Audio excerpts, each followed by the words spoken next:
Hey, this is Cedric Youngelman, your host of the Bitcoin Matrix podcast. Today's episode with Tomer Strolight, which was inspired by his awesome piece, The Legendary Treasure of Satoshi Nakamoto, is brought to you by our new sponsor, Alpa Energy Bars, a new kind of energy bar. Live life untamed. Question everything. If you don't believe everything you're told, break the rules, strive for freedom, reach for your peak, and don't follow the mainstream, then you're one of us. We question everything, including what real health is. At the Bitcoin Matrix, I only work with and bring you the best stuff. So I'm really excited to be working with JJ and Rob over at Alpa Premium Meat Bars, packed with nutrients, 327 calories, 27 grams of fat, 14 grams of protein, and 6 grams of carbs for a single Alpa Apex bar. Alpa bars are made with high-quality Colorado grass-fed beef, American-sourced fruits and nuts, and nutrient-rich beef tallow. Alpa bars currently come in 3 flavors: Apex, blueberry almond, and cranberry pecan. The Chad of energy bars, challenging the norm and supporting freedom. Use the code MATRIX for 5% off when you purchase your Alpa bars today. Plus, pay with Bitcoin and get another 5% off. This episode is also brought to you by River, the best place to stack sats and build your Bitcoin wealth. River has 0 fees on recurring orders. All Bitcoin is backed 1-to-1 in multi-sig cold storage. Your Bitcoin is your Bitcoin to withdraw in full at any time. River built and owns their own infrastructure. This is where the Bitcoiners are going for a new standard in Bitcoin. Buy and build your Bitcoin wealth with a Bitcoin-focused company with a Bitcoin ethos that has been built for generations to come. Use the link in the show notes to get started and get $5 free in Bitcoin when you sign up today. Up next, I'm proud to announce new sponsor, Thea. Step into the world of secure Bitcoin multisig with Thea, where simplicity meets security. Overwhelmed with complex hardware wallets, Thea is here to change that. Their 2 of 3 keys multi-sig vaults are not just secure, but incredibly easy to use. Say goodbye to lost seed phrases, damaged hardware keys, and hello to simple and secure mobile-friendly Bitcoin multi-sig. Your Bitcoin deserves the best protection. With Thea, you're in charge. No more fears of losing your keys or falling prey to hackers. Their self-custody multi-sig vaults empowers you to be the ultimate guardian of your Bitcoin. And for those unexpected moments, Thea's got your back. Their multi-device vaults with both assisted and sovereign recovery options mean your Bitcoin is safe, always accessible, and ready for the future. Share the power of secure Bitcoin with your loved ones. Thea enables shared custody, making it a family-friendly choice for safeguarding your digital legacy. Thea is more than an app. It's your partner in the Bitcoin journey with 24/7 support from a team that cares. Download Thea now using the link in the show notes, which will get you your first 6 months for free and experience a new standard in Bitcoin multi-sig security. At the Bitcoin Advisor, I'm now helping clients with their multi-sig setup to buy and secure real Bitcoin for decades to come, while ensuring you can sleep at night with the right estate planning and asset protection strategies to make sure your Bitcoin is safe for you and your family. I'm here to help get your Bitcoin off exchanges, simplify the process, address your Bitcoin challenges, and ensure you feel confident every step of the way. If you or someone you know needs help buying Bitcoin and creating a multi-sig vault, I'm here to help. Ready to dive in and learn more? Simply head over to the bitcoinadvisor.com/Cedric and book some time on my calendar.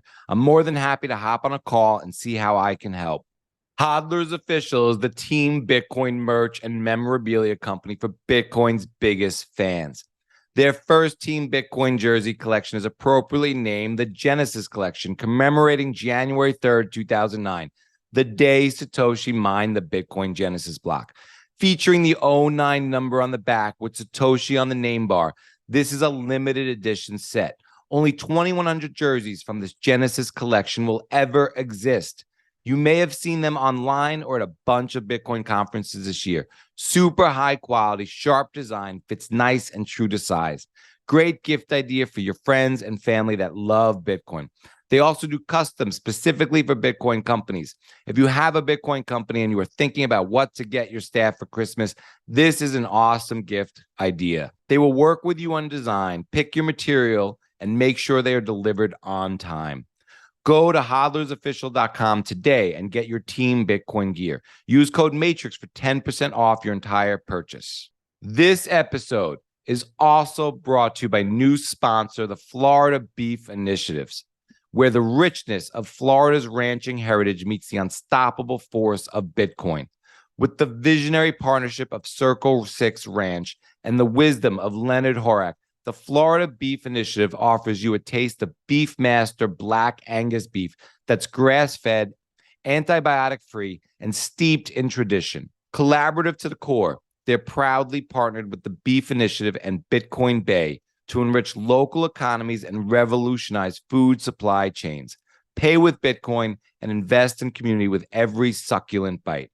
Discover their premium beef selections like the Florida Pasture Beef Box and join a movement that's restoring Florida's local economy one steak at a time. Visit floridabeefinative.com/discount/matrix to be a part of the change.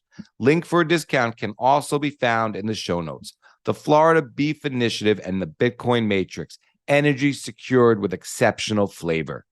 And now, let's enter the Bitcoin Matrix for this heartwarming and captivating conversation about life, love, friendship, and the legendary treasure of Satoshi Nakamoto with the Bitcoin romantic Tomer Strolight.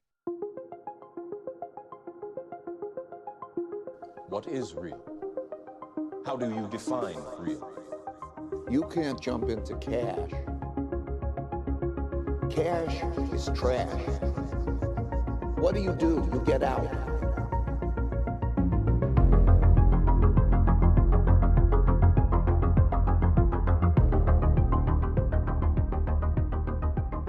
The Legendary Treasure of Satoshi Nakamoto.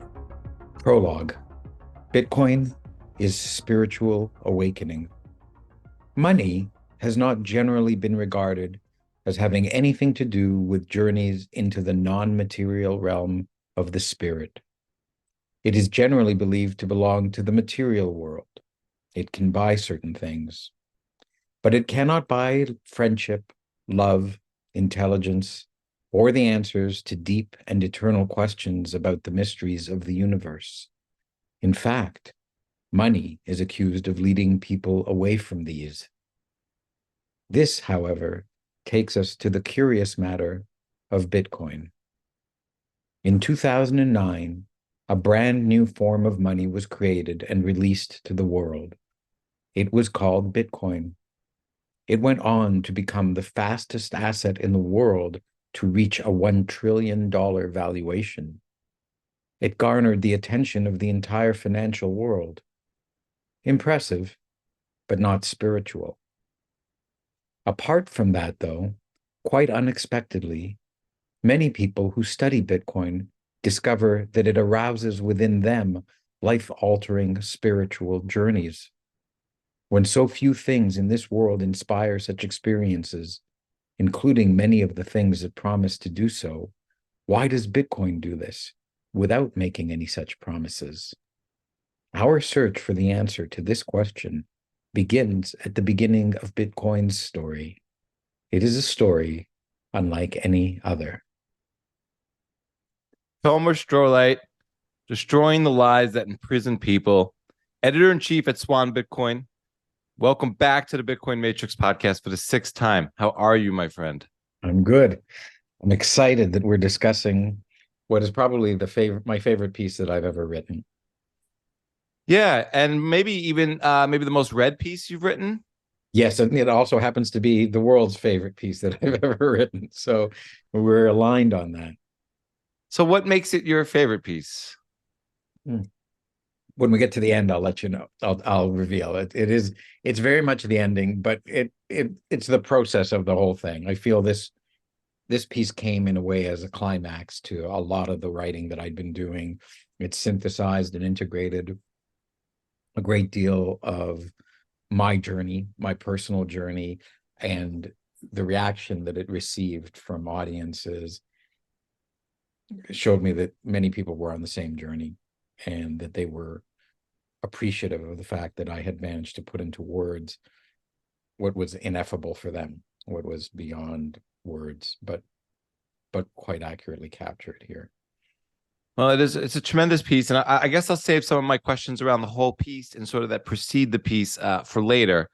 What I like that you mentioned in the prologue, I mean, Bitcoin is a spiritual awakening, and I like how you touch on, how money is generally accused of leading people away from these things that you touch on, like friendship, love, intelligence, or the answers to deep eternal questions.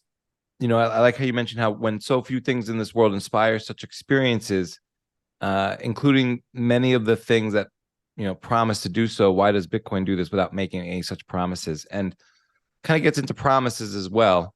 But I'd love to dive further into the piece here, just to kind of, so I want to hold my preceding questions a little bit more.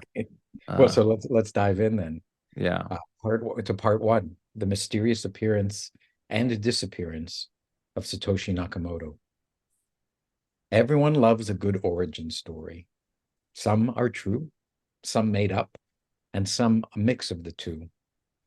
The true origin story of Bitcoin's appearance in the world is one of the most fascinating mysteries ever told. Yet, these events all took place in the 21st century, a time when everything is recorded and can be recalled, investigated, and verified. The story goes like this. The year is 2008. An epic worldwide financial crisis threatens to destroy the entire global economy. The world's governments and banks are unable to prevent it. At best, they manage to postpone the consequences, but worsen them in the process. Mass destruction looms in the air. Against this backdrop, seemingly out of nowhere, a mysterious figure appears. He calls himself Satoshi Nakamoto, but we never see his face, and we never hear his voice, because there is no actual individual named Satoshi Nakamoto. Satoshi Nakamoto is a disguise, an online persona. The real person behind this identity is able to keep his actual identity secret, just like superheroes in the comics. Nobody asked for him to appear or to provide any help. Nobody knew he existed. Nobody knows his true identity. Yet, out of nowhere, he shows up, and he brings with him an invention, which he calls Bitcoin. He explains this invention's workings in a short, flawlessly written document. In this paper, he also presents a solution to a problem that mathematicians and computer scientists claimed could not be solved. They had proven that it could not be solved. Yet, despite the theoretical impossibility of solving this problem, Nakamoto provides a solution that does work in practice, and it is an essential part of how his invention functions. The invention itself works as a new form of money, unlike any that came before it. It is an intangible, yet incorruptible money, ruled by no person, no institution, no company, and no government. It is rules without any rulers. For a couple of years, the mysterious Satoshi maintains the system, evangelizes the idea, and finds volunteers to run and tweak it alongside him. And then, poof, quietly, he simply disappears. It's an exit with no fanfare, not even an announcement. He merely leaves, eventually sending a final email to one developer saying he has moved on to other things and that Bitcoin is in good hands. He is never heard from again. What becomes of this invention? Abandoned by its creator, is it now doomed? Hardly. Despite having no leader, no employees, no funding, and no marketing, Bitcoin roars to life and spreads throughout the world. It is not a democracy. It is not a corporation. It is not a charity. Its fundamental rules cannot be altered. It is an invention unlike any that ever came before it. As such, it is indescribable with existing words. New ones need to be created to attempt to explain it. And its creation is itself hard to describe. Nobody can quite explain how in one single act, Satoshi was able to simultaneously address the unsolvable mathematical problem and build a system that could run itself without requiring regular maintenance. Bitcoin can, and in fact, does run itself. Moreover, the system is accessible to every single human being on Earth. Nobody needs to go through a sign-up process to use it, and nobody can prevent anyone else from using it. And the system itself cannot be stopped. Even the most powerful governments in the world are powerless to stop it. It is a system engineered to essentially last forever. Its design can accommodate running for billions of years without ever running out of storage space or exhausting user IDs, or even requiring any significant upgrade. Its continued operation relies only on the eternal and unchanging laws of math and physics. Bitcoin does so many things that no invention before it could. How did Satoshi do it? People wonder. But because he's vanished, no one can ask him how he did it. In vanishing, Satoshi takes with him these secrets, but he leaves behind, abandoned, approximately 1 million Bitcoins that he himself earned in its earliest days, long before the coins were worth anything to others.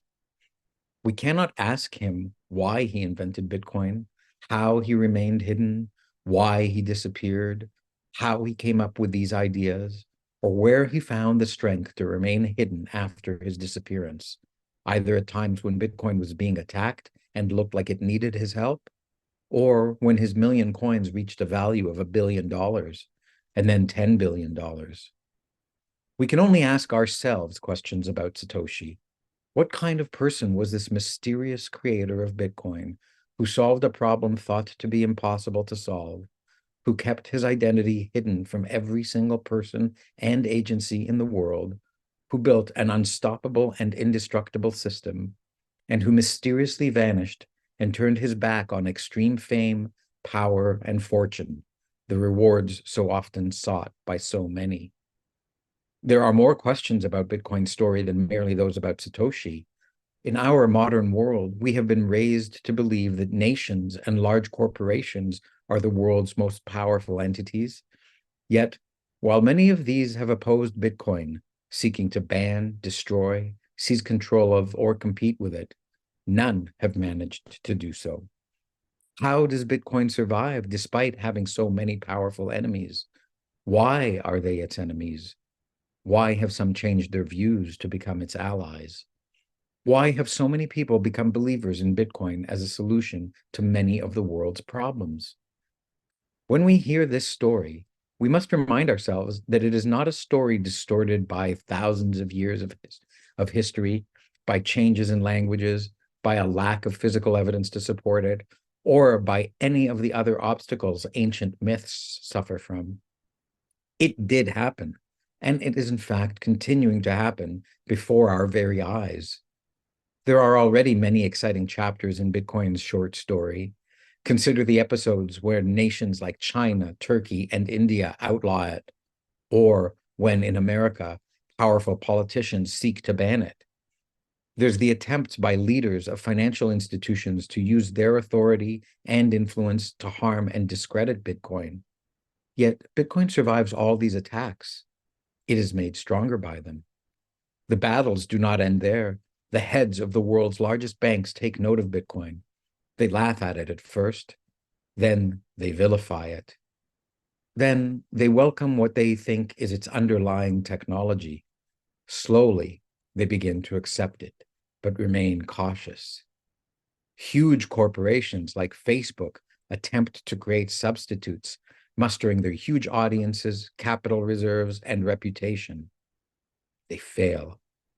Entrepreneurs, and plenty of charlatans pretending to be entrepreneurs, try to build copycat systems. They obtain the backing of large venture capital firms. They spend hundreds of millions of dollars to market their alternatives. But these come and go like the seasons. Bitcoin is often imitated and often attacked, but never duplicated or destroyed.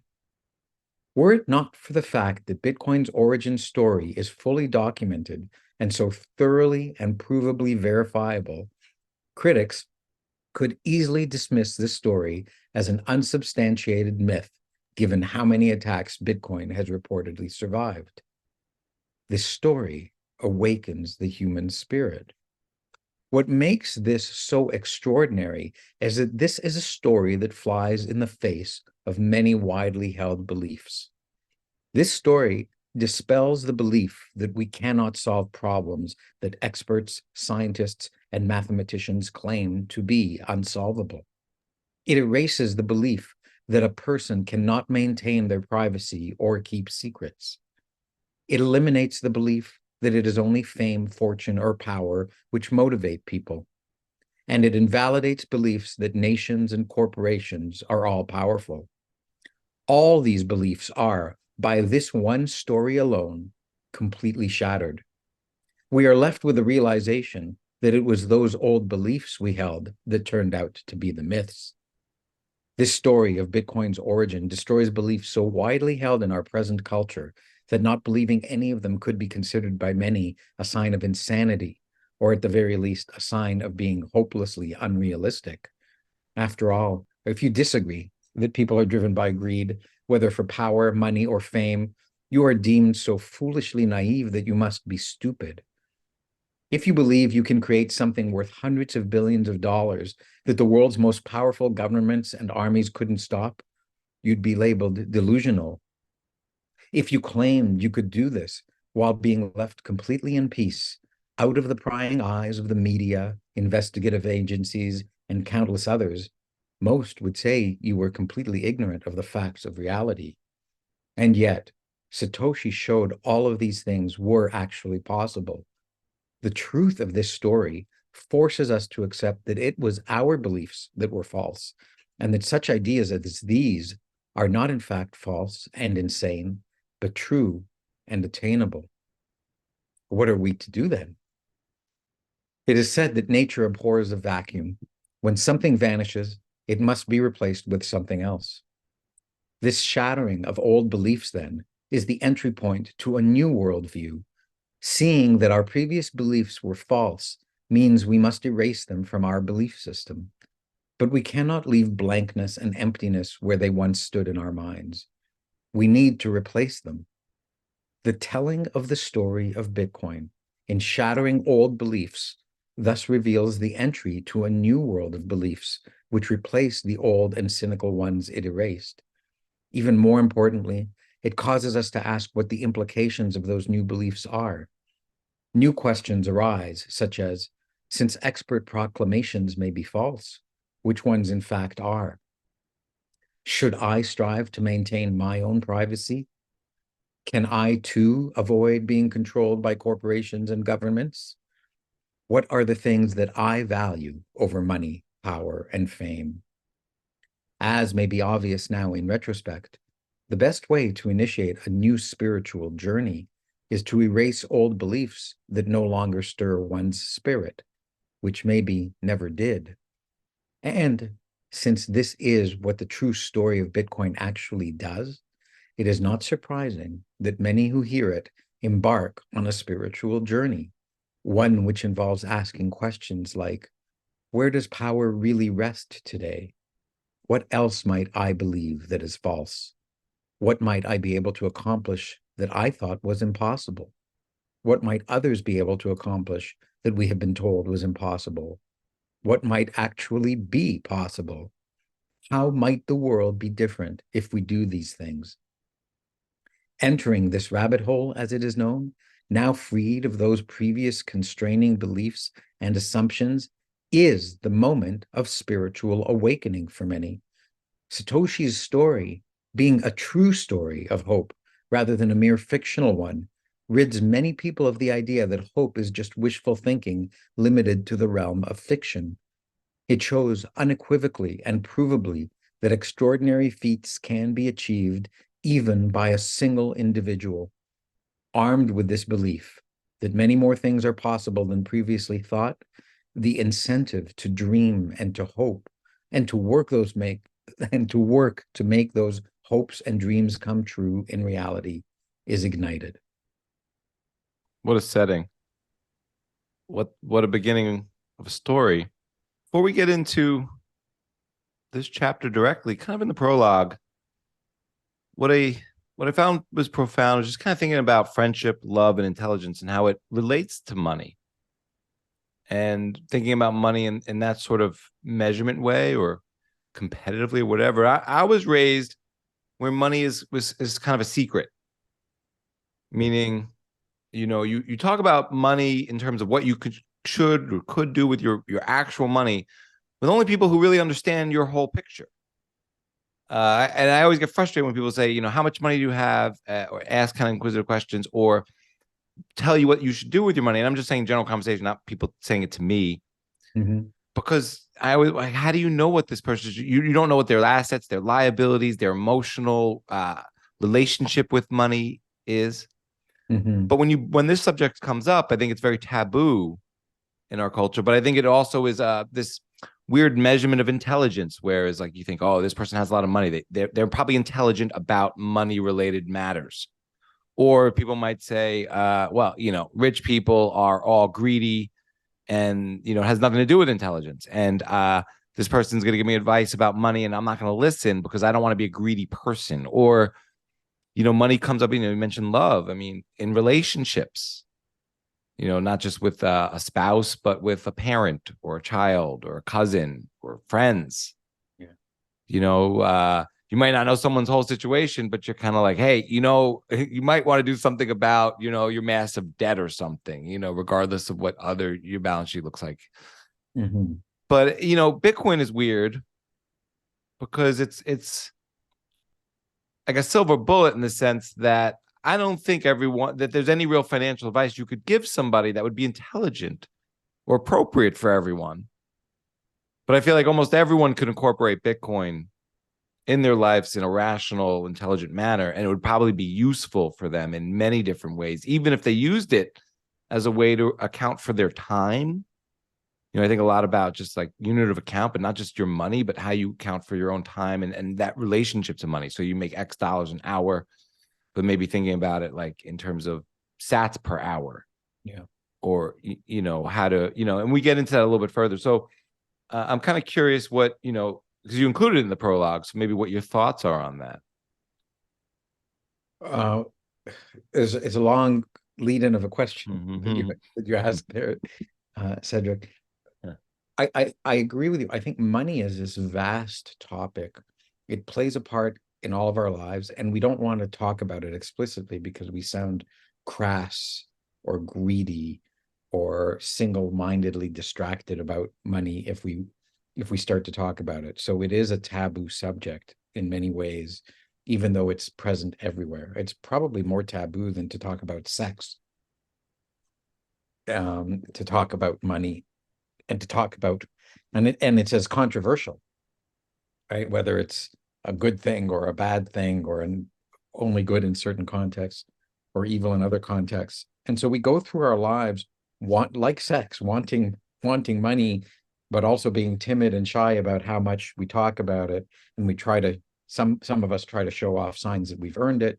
Some of us try to figure out how to get it. It's a very complicated topic, and it's not something that we understand very well. And, in this next portion of this piece, get into some of the things about questions that we tend not to ask about money until we come in contact with Bitcoin, and part of the lessons that it teaches us. So I guess that's my initial response. I think one of the things that Bitcoin does, which leads to this awakening, which isn't as explicitly pointed out in my essay, is it gets us thinking about something that we otherwise wouldn't think about. It gets us talking about something that we otherwise wouldn't talk about. And the more we think about it and the more we talk about it, the more we discover, oh my goodness, there's a lot more here than I thought I implicitly knew by just being silent about a topic and following my feelings and emotions and where society said to talk about it and not to talk about it.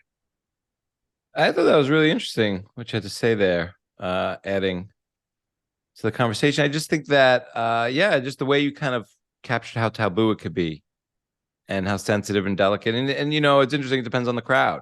Like, you know, with sex, like some crowds will tolerate the conversation and embark and go deep down the rabbit hole. And But even, you know, the kind of accepted discussions about sex that are had in different forums are themselves crass quite often, right?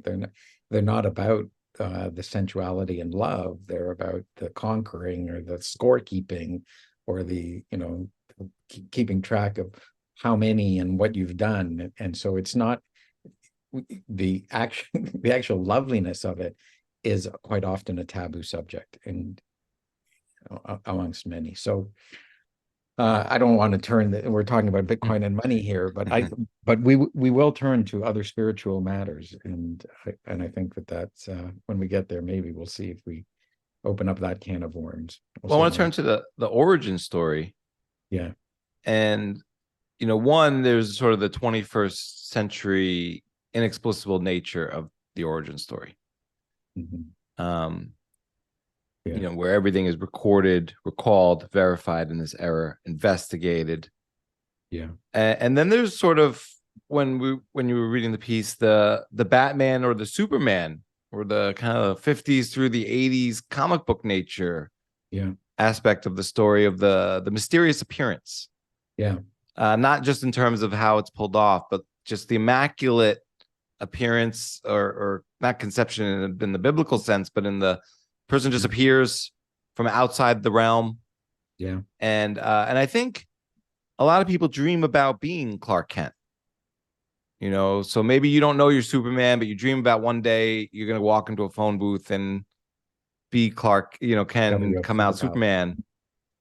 And I think a lot of people dream about being Batman, especially a lot of young kids or boys. And, you know, you see it with Harry Potter. I mean, you know, the first time we went to Universal to go to what I call Harry Potter World, like we went online and we bought fake letters and we gave our kids little letters like from Harry Potter to school or whatever it's called, Hogwarts. I hate the whole thing, but we did it for them. And, you know, the way they bought into it and just that everyone wants to have that hero's journey. Yeah. And I want to save some of my questions around that. But I want to ask you about the origin story and just in terms of, you know, the Batman and the Superman and like I think that the Satoshi's origin story, as the section said, is when you hear this story and you realize that it's a true story, it leads to a spiritual awakening, especially if you've been cynical and hopeless and felt limited in this world, right? And I think it's like, why did Satoshi how did Satoshi do this? How did he hide his identity? How did he discover the solution to a problem? How old was he? How did he put these things together? How did he manage to hide his identity throughout the whole thing? Why did he disappear? What did he do it for? He didn't do it for money. He didn't do it for power.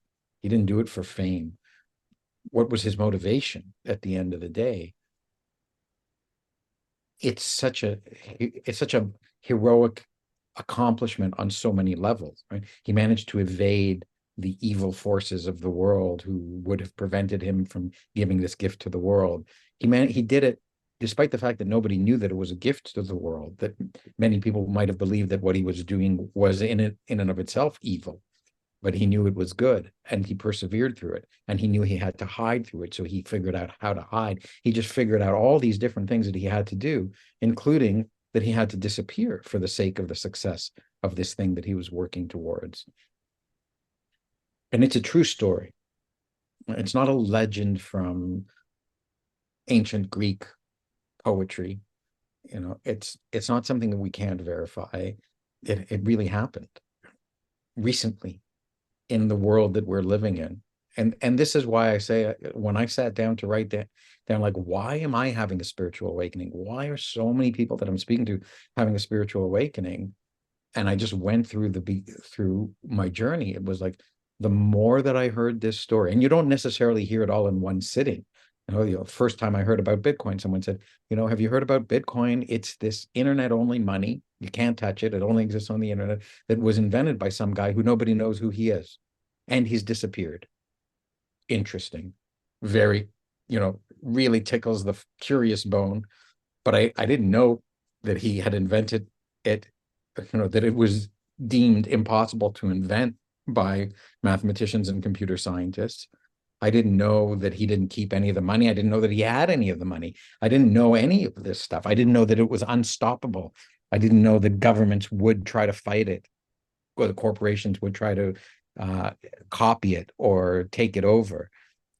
But I've seen all of these things. And so as you live through the story and you watch this unbeatable superhero of a person and creation of theirs succeed in this world, it lets you know that such things are possible in this world. And once you know that such things are possible in this world, it's an indication that the good can win in this world. And I think we live in a world where everybody's so cynical, and where, the good guy, the superheroes win in the movies, but there's no superheroes in real life, that suddenly we have a superhero in real life, and he's real.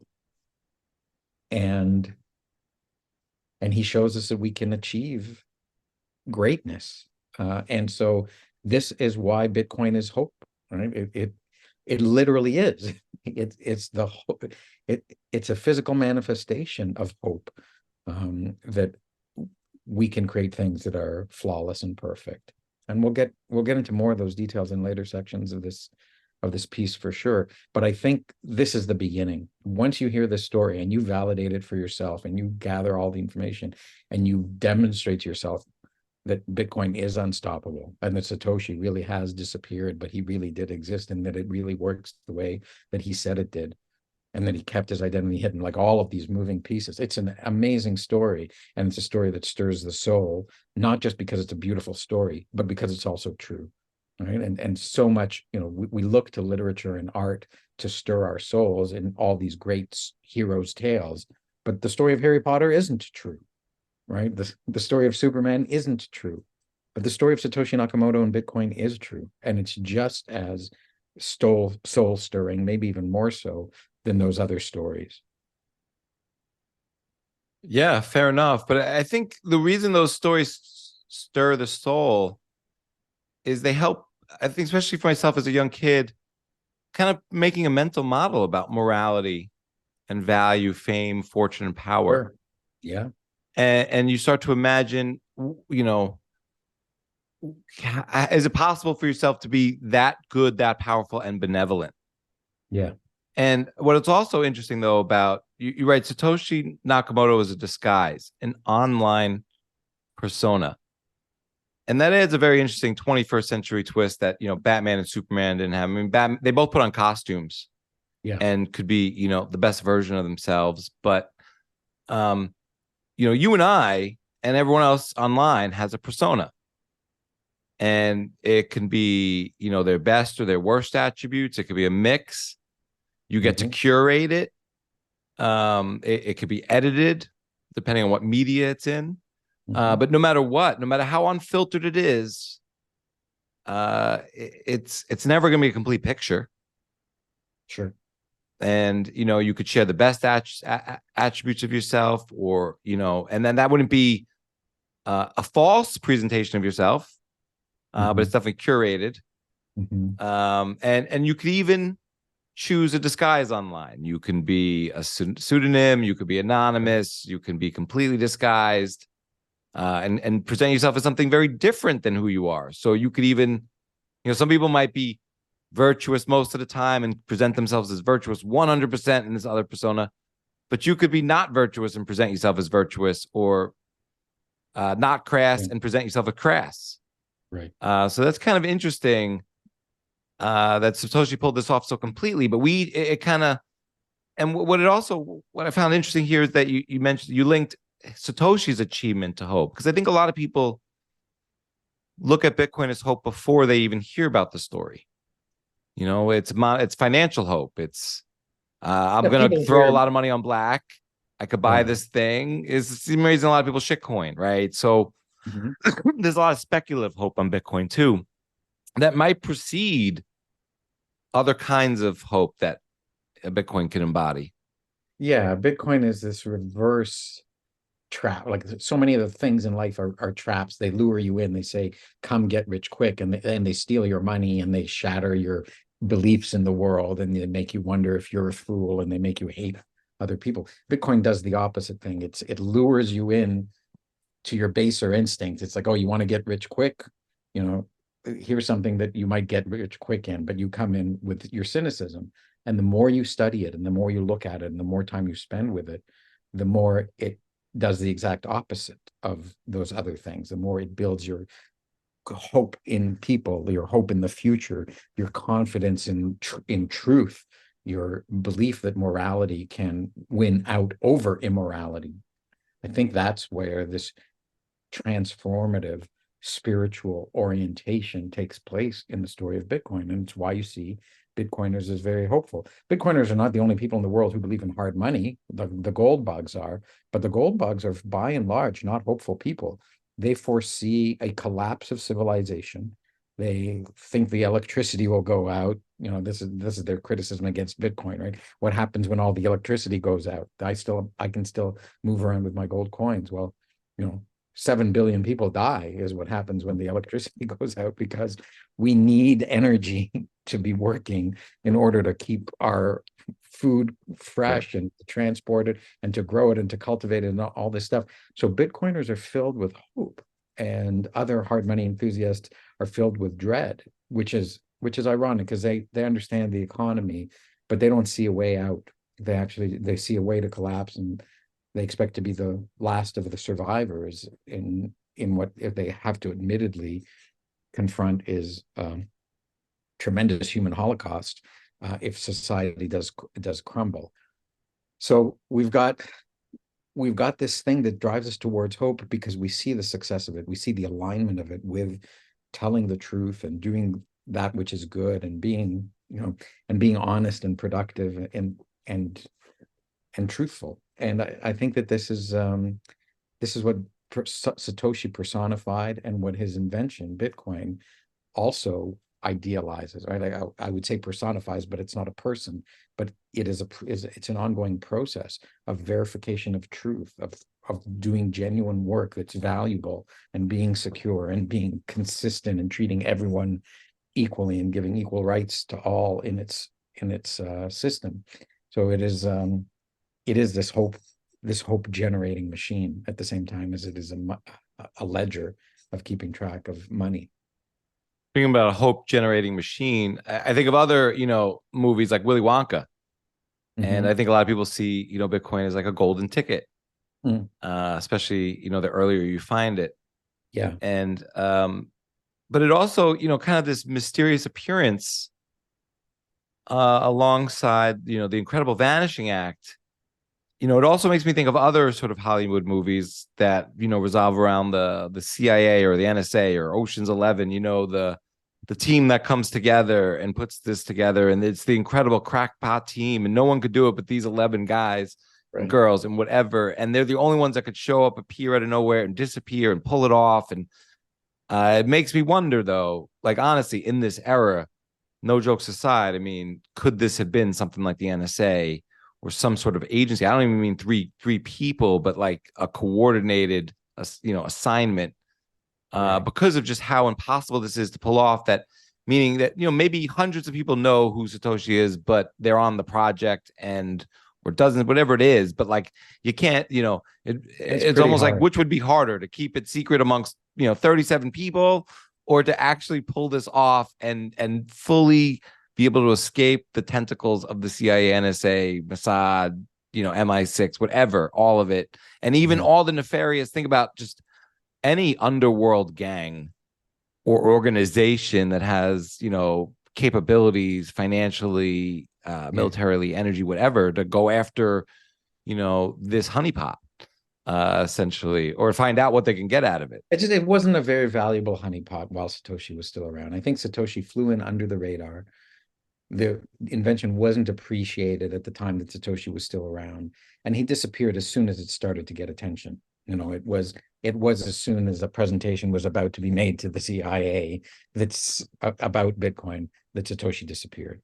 And so I think he covered his tracks as well as could be. when you're not being sniffed out very much. This was just a remote idea off in the far corners of the internet that nobody really spends a lot of time looking at. And he seeded it enough to grow and repopulate itself, to continue to spread before the time came that he could be found out. And so he maneuvered with perhaps a bit of luck and a lot of care, but he got away. And as far as we all know, at least, I think the notion that it was invented by any team larger than one is very hard to believe. I don't know who has the famous saying, but he said 3 people can keep a secret if 2 of them are dead.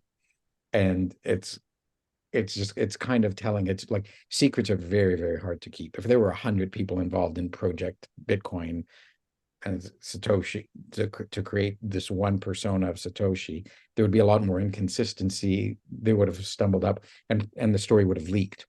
So I just don't think that that's even remotely possible to be the case. There's no evidence. It's just wild assertions and speculation, and very few people even speculating along those lines.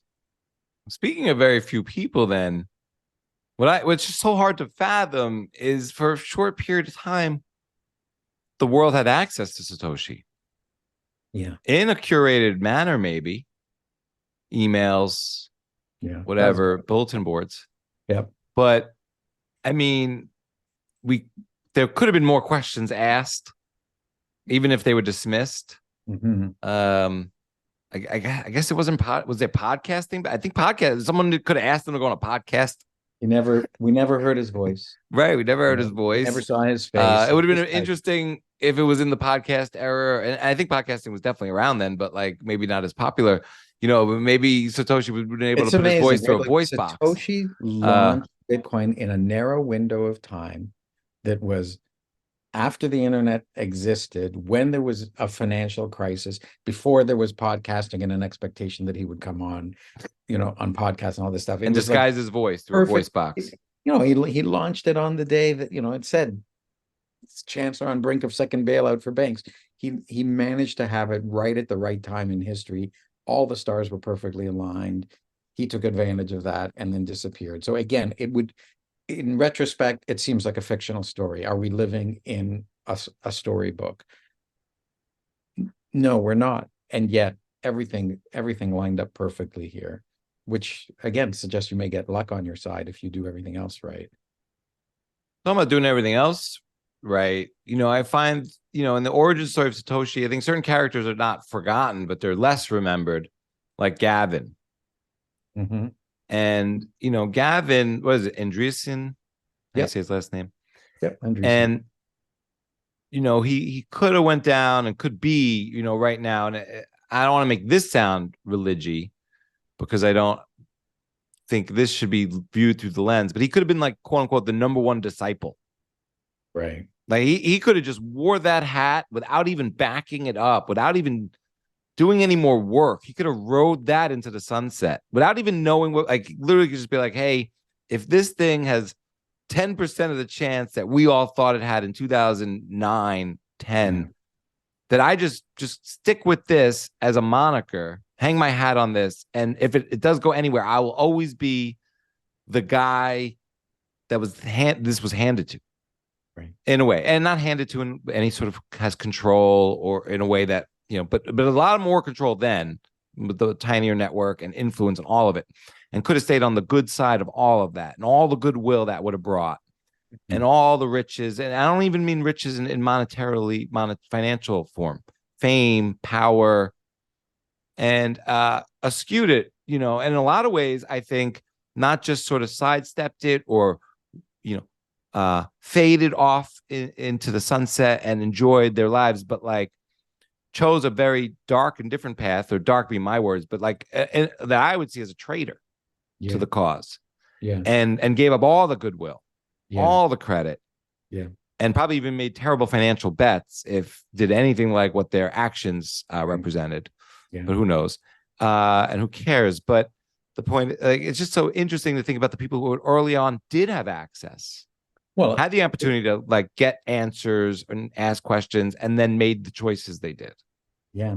I mean, again, it serves to reinforce why we have these beliefs that we generally have before we meet Satoshi, that we see how weak people are, how fragile they are, how lacking in integrity they are, right? That they will act carelessly, act sloppily, act greedily, act without some measure of integrity when challenged to act with integrity.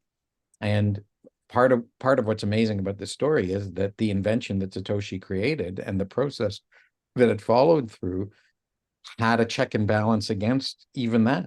And Satoshi gave the key to Gavin, who wasn't able to deal with it responsibly, but that didn't kill Bitcoin.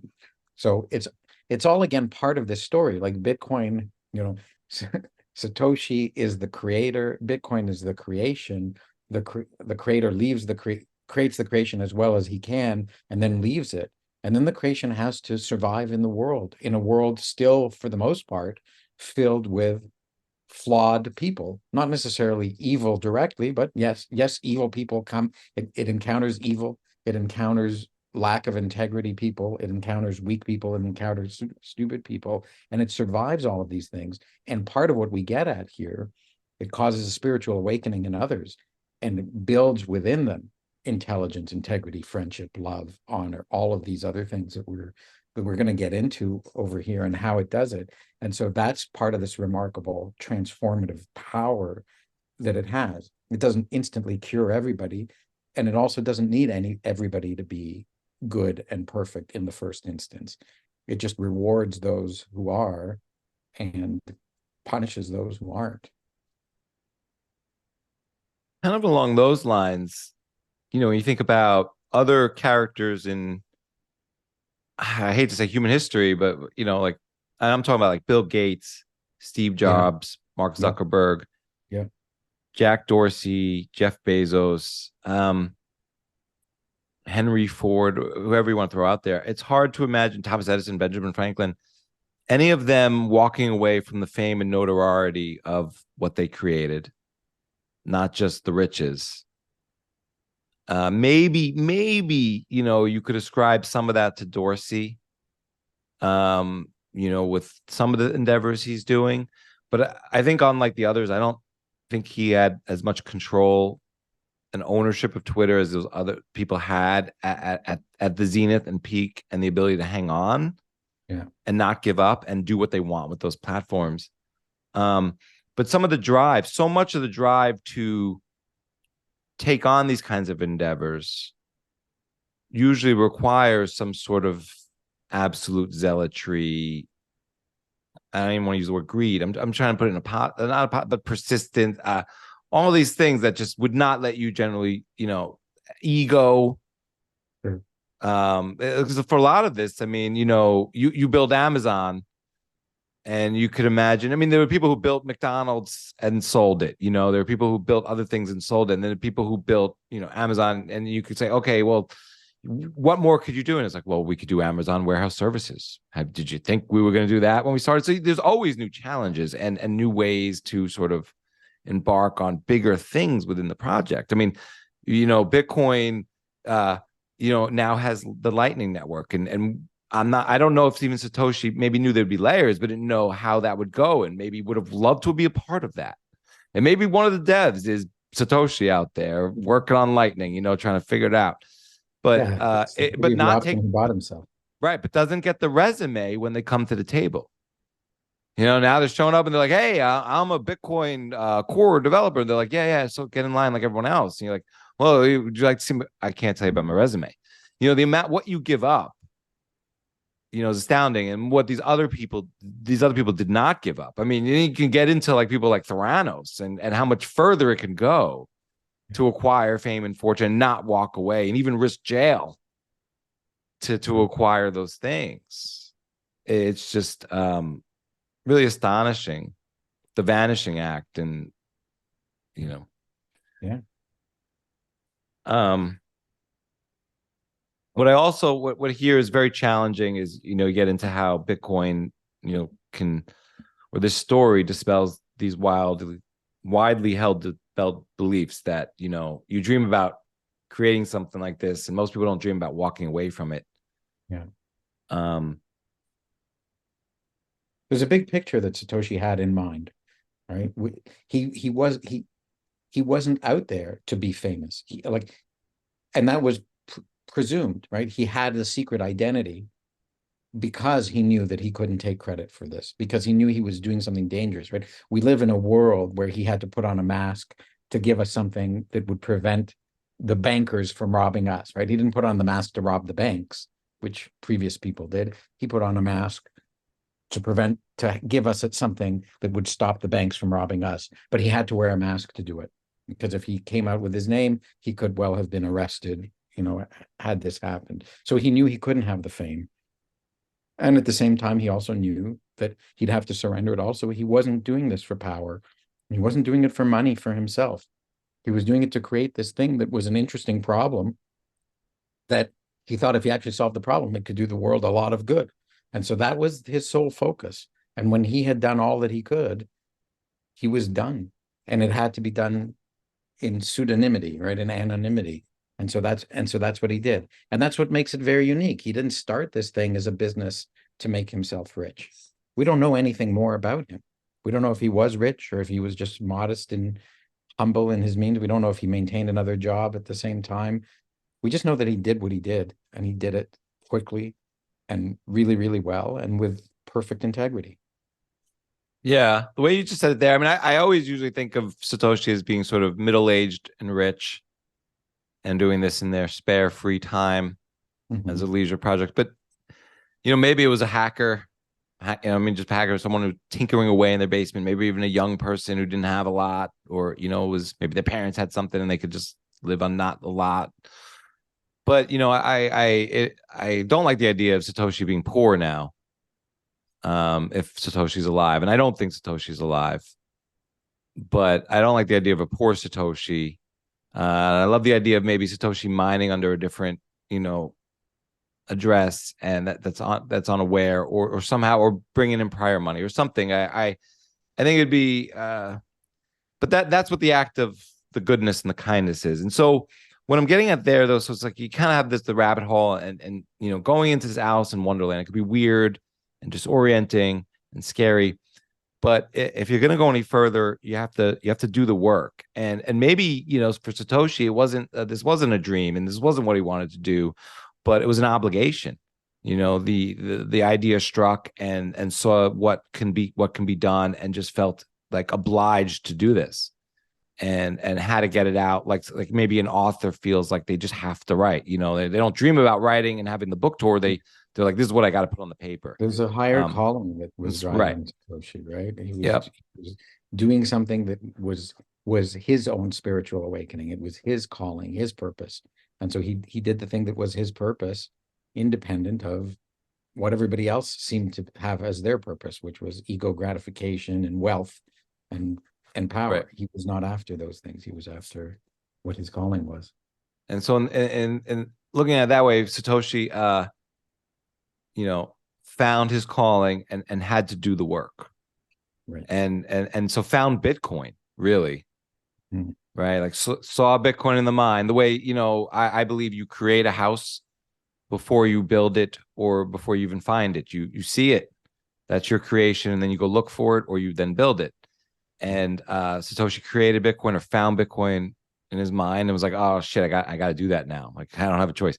Bitcoin found Satoshi. Right. And so I find that, you know, that happens to all of us that find Bitcoin. You found Bitcoin, and you could choose to not put in the work. But for most of us who find Bitcoin and then are ignited to do more and go down the rabbit hole, you got to do the work. So I think that brings us to part 2. Okay. Part 2. The spiritual journey begins with a purification. Exploring Bitcoin requires asking a simple sounding question that turns out to be a very complicated one to answer. The simple question is, what exactly is money? Why must we ask this question? It turns out that another thing many of us took for granted as a belief was that money is something our nation's governments say is money. But Bitcoin shows up and says, no, this isn't true. Something else is money. I, Bitcoin, claim to be money. I claim the thing you believe is money is, in fact, not money. I claim it is merely pretending to be money. I claim that its pretense is the cause of many of society's troubles. I claim I can fix those troubles. Had we not already had our other beliefs shattered by the story of Bitcoin's creation, we would simply tell Bitcoin, go away and take with you your crazy claims. But instead, we are now curious to understand what is at the heart of this claim. And as we pull on the thread of that question a little bit, a lot comes unraveling very quickly. One thing that is clear about Bitcoin is that it is a claim to being money which is not issued and not controlled by our governments. Previously, we mostly believed that money had to be issued and controlled by governments. It has been this way for all of us for our whole life, after all. But Bitcoin doesn't stop at declaring that it is only governments that are not an essential part of money. It also claims to be money not issued or controlled by anyone at all. No banks issue it or control it. No regulators, no corporations, no charismatic leaders, nobody. Bitcoin asks us to separate the idea of money from the institutions and people that have come to control money. In today's world, these happen to be governments, central banks, financial insiders, powerful multinational corporations, militaries, and other hugely powerful institutions. Bitcoin, if it is money separated from all human control. Bitcoin allows us, for the first time ever in our lives, to look at the idea of money purely as money, separated from any contaminating influences and control.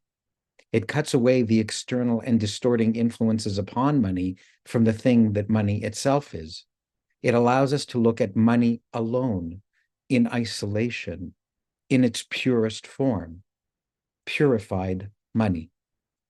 This is true whether or not we come to believe or accept that Bitcoin is purified money, because in just making this claim, Bitcoin causes us to ask, what is purified money when it is separated from all the controlling influence of others? Some of us discover that money itself, which we previously thought of as an integral part of a system corrupted by many forms of wickedness, greed, injustice, and unfairness, turns out to have nothing to do with those things. We find that money is good and that it is as much a victim of that corrupted system as we are. We learn that purified money is simply a way for us to deal peacefully with each other through mutual agreement.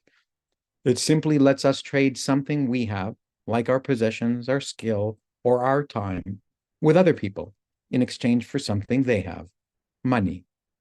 And that we can then use our money to trade for something someone else has, their possessions, their skills, their time, without force, without violence, without lies, without someone else taking a cut, without someone else telling us whether we're permitted to. Pure money is the enabler of peaceful dealings between free people. This is a powerful insight in and of itself, but it also opens us up to further steps in our spiritual journey, exploring other things in their purest forms, seeing that one thing, money, which we thought was necessarily part of an evil, guilty, or imperfect institution, turned out to in fact be innocent and good when stripped of contaminants, makes many of us wonder if the same could be true of other things, especially other things that are wrapped up tightly in complicated institutions with questionable motives. We are freed to ask, what if I separate some other idea from the institutions now in control of it? What is education apart from the schooling system and degree-granting institutions? What is healthcare apart from the medical establishment and pharmaceutical industry? What is morality when stripped of authorities claiming a monopoly on it? And for some, or perhaps many even, what is spirituality, religion, or God apart from the institutions claiming to speak on their behalf? And as we begin to explore those questions, it turns out that for many of us, the source of much of our concerns, our anger, our hatred, or our frustrations with these and other topics is not actually related to the core or pure idea. Instead, it is the institutions that have wrapped themselves around the idea that have tainted it. So for those of us who rejected the moral, spiritual, and religious realm because of our dislike or mistrust of its earthly institutions, Bitcoin now provides us with a template for asking and learning about that thing purified, extricated from these contaminants. And if we do, then so begins another journey, or several, framed similarly to our first question that Bitcoin made us ask of what actually is money. We now ask what actually is learning, what actually is being healthy, what actually our purpose, morality, and spirit. Isn't it remarkable that asking the simple question, what actually is money, begins for many a journey whose path might lead to asking a question like what actually is God, and then going down that path. So this part of the piece really, I think, sets up a lot of questions. It's sort of a precipice for me. And what it brings up, though, is sort of the retort again when discussing money, and especially maybe from a religious perspective or just values, wickedness, greed, unfairness, and injustice. And you then go on to kind of talk about I've never really thought about this as like purified money, or this purification process. And for me, I think that's where I think of when you move on to a SAT standard, it's not about how much of your wealth is in Bitcoin. It's not about how much wealth you have at all.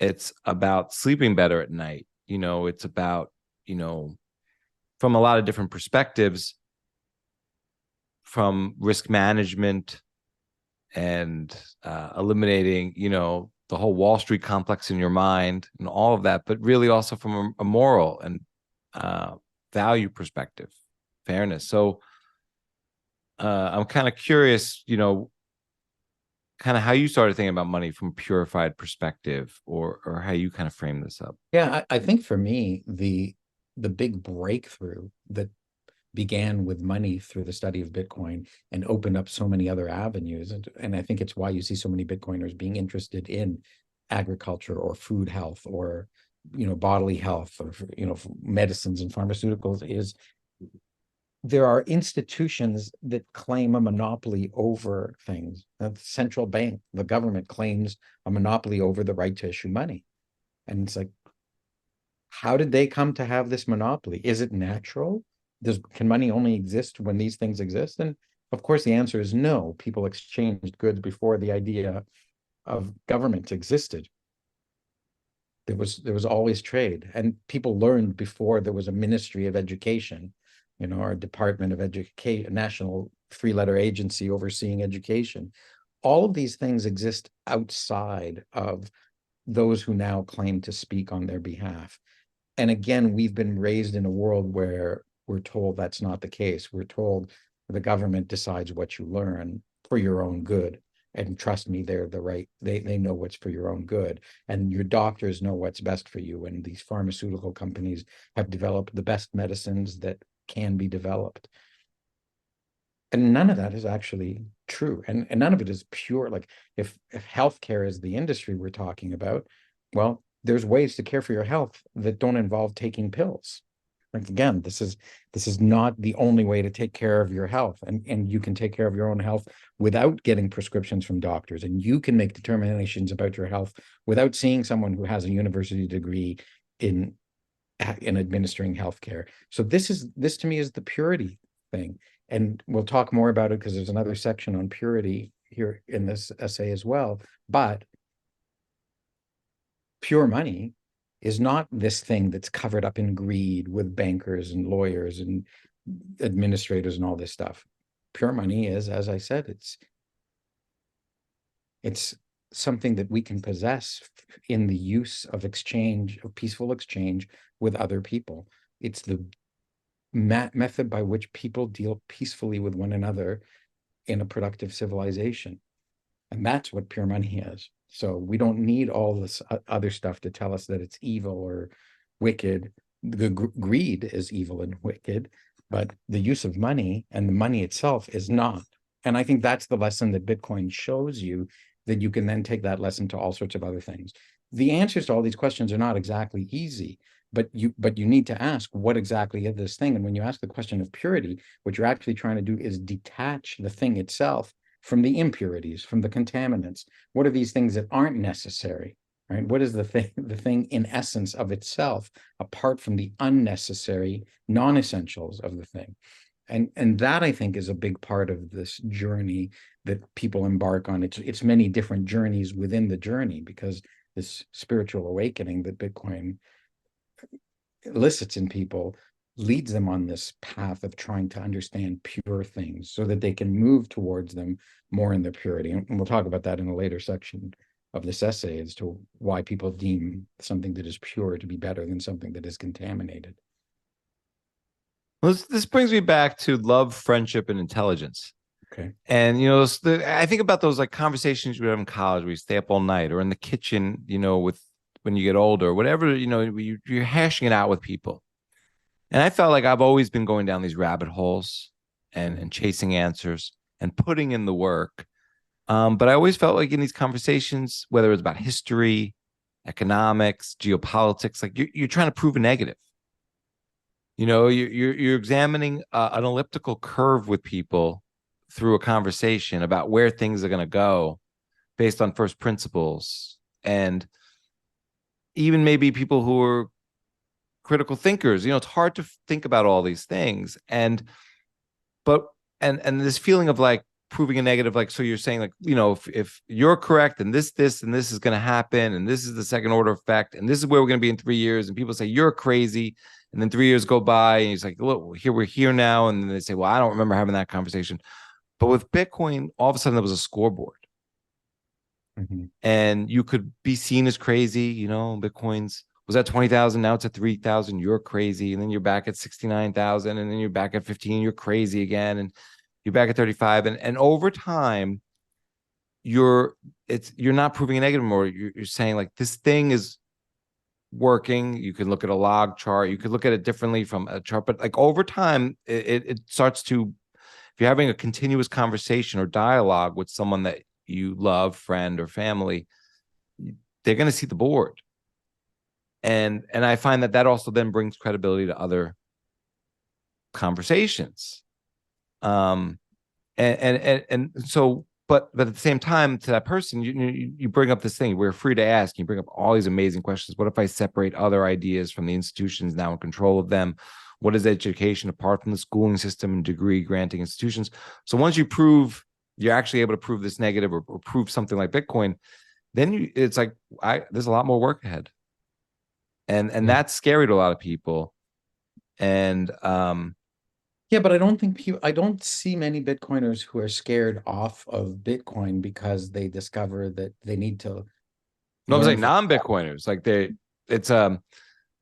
so because I think Bitcoin is something that you can actually pierce through to people, because like you can have these conversations around more esoteric subjects that come up around money. So remember, there were no people who were Bitcoiners before Satoshi. Like every one of these people who found Bitcoin and ultimately chooses to identify as a Bitcoiner is someone who's latched onto something that's deeper than I've been right about the number go up. Right? Like it becomes much more significant, much more quickly, especially people who I'm referring to in this essay, who are the people who suddenly find themselves having a spiritual awakening. Many of them don't know why they're having the spiritual awakening. It's why, I wrote this piece to try to understand for my own sake, how come I'm having a spiritual awakening and how come so many others are. And I think that this is what, as I dig deeper and deeper into these sections of this essay, it is, well, first of all, we live in a different world than the one we thought we lived in, right? We live in a world where hope is possible and attainable. And second of all, we live in a world where all of these things that are important to us are all tangled up, but we possess the ability to untangle them from these institutions and understand them as they purely are. And if we understand them as they purely are, we can experience them in their pure form, not in their entangled with evil form. And so these things that we once thought were a mix of good and evil or necessary evils become, we can extract the evils, and evil is not necessary. We can have these things that are purely good. And I think that that is, again, part of what you see so many people in the Bitcoin community trying to pursue. How do I learn? How do I teach my kids without all of the indoctrination? How do I take care of my own health without the side effects of lousy food, processed food, addictive medicines, unnecessary medical interventions? This is all part of the journey, right? And it's part of the spiritual awakening that comes from this path that I described, or similar paths, or maybe even wildly different paths, but we all find ourselves in this same position. Yeah, I just find a lot of people don't want to get awake, and I'm not using it in the way of woke, but just to do the work and let Bitcoin pierce through. And I think that for those people, the scoreboard screams at them louder and louder is kind of my point. And so maybe it just takes time for people to awaken. Some people wake up early in the morning, and other people sleep in, and other people need a really loud noise to wake them up, and to get them out of bed. And some people maybe will just lie in bed no matter what forever. I think that the early Bitcoiners were people who were extra finely attuned to wanting to know these truths and to wanting to see and hear the story, so that when the story passed them by, they were like, hold on a minute, I'm really curious, and they followed it along. Whereas other people let it pass them by for now. But the story gets louder and louder, and the need for Bitcoin grows bigger and bigger. And I don't just mean Bitcoin as money. I mean this whole ability to think for oneself and to understand how to separate the pure from the from what's the word I'm looking for, from that which taints the pure, the contaminating. And when we're able to do that with our minds, we become much more powerful, because someone can present us with something that's a mixture of something pure with something tainted, and try to pass off the tainted thing as though it's a necessary part of the pure thing. And we can say, no, it doesn't need to be there. We don't need a central bank to have money. We don't need a czar of education to learn. We don't need Dr. Fauci to tell us how to deal with medicine. We don't need one central person to tell us these things. We can figure this out and learn for ourselves. Yeah, and when we mention purified money, I can't help but think of Pura Vida, the Costa Rican expression, which means simple life or pure life. And it's more than just a saying; it's a way of life in Costa Rica, and it means hello, goodbye, everything's great, everything's cool, or even the things that are not cool but happened. But I think that Bitcoin is a way either towards a pure life or to add to your pure life. And so that brings us to part 3. All right, which is I think just to kind of conclude on part 2, I love this exploration of the spirit of freedom and purpose and morality and spirit. So I can't wait to get into part 3. Well, here we go then. Part 3: Bitcoin is spiritual money, awakening the spirit of freedom. Bitcoin is purely digital. It is intangible. It is non-material. The non-material is the spiritual, and it thus follows that Bitcoin is a spiritual form of money. Bitcoin does require things that come from the material, non-spiritual world, all that math and physics and computer programming that go into it. However, it also requires reaching a conclusion that states, this is what I personally believe that good, pure money really is, and which I will therefore use as money. There are many implications of reaching that conclusion, spiritual implications. First, one must accept that an intangible thing is nevertheless real. Much of the dismissal from many people of the idea that the spiritual realm is real comes down to its immateriality. They hold the following to be true: if I can't touch it, then it isn't real, or at least it isn't as real as some alternative that I can touch. Many people even believe that the intangible is just an illusion. Some go so far as to assert that their consciousness and their free will are just illusions. You cannot touch consciousness or free will, the argument goes, And so these must just be illusions created by those things you can touch. However, if you find yourself believing in Bitcoin, you have reached the belief that money that can't be touched is more real than money that can be touched. And once again, you have a model for re-examining your previously held beliefs about the reality and purity of things that can't be touched. But it is more than merely its intangibility that makes choosing Bitcoin a choice that necessitates accepting immaterial ideas as both real and important. This belief that Bitcoin is pure has another very important implication: making the choice to use that which you believe to be pure. This too is a spiritual decision. Why choose to use pure money? What is special about purity? Why not mix something else in? After all, we have a money system that already has government, central banks, and all those other characteristics mixed in. Why choose purity? The answer to this is not obvious. To arrive at choosing a pure money over one that comes premixed with other things, one must hold that purity is goodness, or at least one must hold that purity lets the goodness of a thing come to the fore. We can make a quick exploration of this idea through an analogy to food. Consider a pure, ripe banana. A pure banana can be used in many different ways. It can be eaten on its own, blended into a smoothie, baked into banana bread, added to a banana split, or taped to a wall and sold as art. But once made into something else, the banana is committed to a state other than pure banananess, thus limiting its potential uses. Thus, a pure banana can be used by more people for more things than can a banana strawberry smoothie. And it is specifically the fact that it does not limit how you can use money that Bitcoiners believe is what makes Bitcoin, pure money, better than adulterated money. This means that Bitcoiners hold that the freedom to choose what to do with money is good.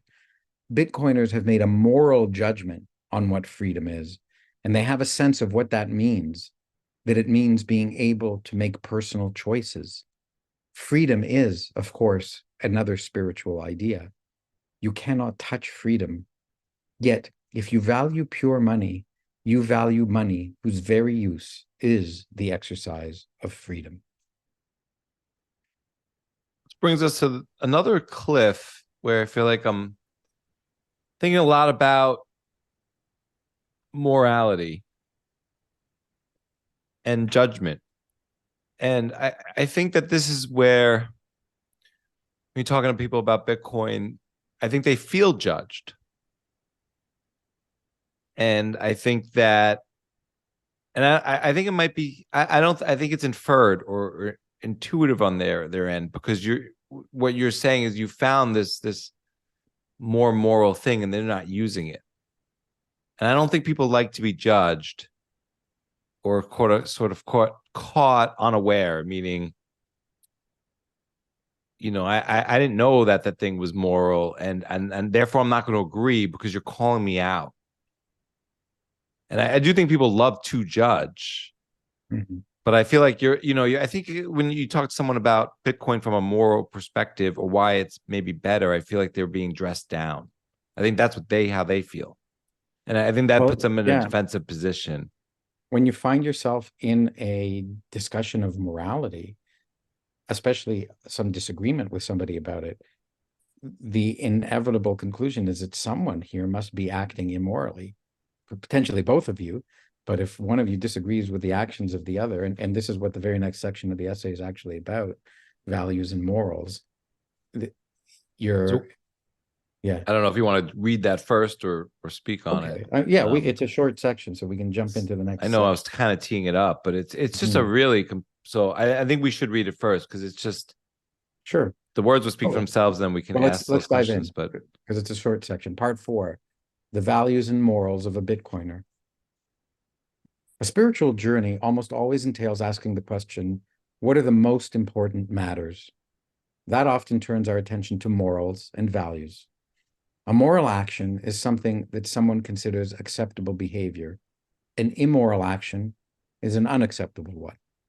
A value, on the other hand, is something that someone values or appreciates. If you don't like bananas, you don't value them. but you probably wouldn't describe them as immoral. You might, however, view as immoral someone who goes into the grocery store and begins smashing all the bananas, even if you don't value bananas yourself. The journey into exploring Bitcoin causes one to ask many times along the path, is Bitcoin offering something here that I value or find moral? It makes one look into one's own spirit to verify what it is that one finds moral and valuable. It is worth emphasizing here that Bitcoin does not say, choose me for I am good. It merely says, here I am as I am. Judge me for yourself. Choose for yourself. If you judge me good, use me. If you do not, don't. You do not choose Bitcoin because someone made you do it or because Bitcoin forced you to use it. You use it because you, based on your values and your morals, choose to use it. Let's take a closer look at what this means.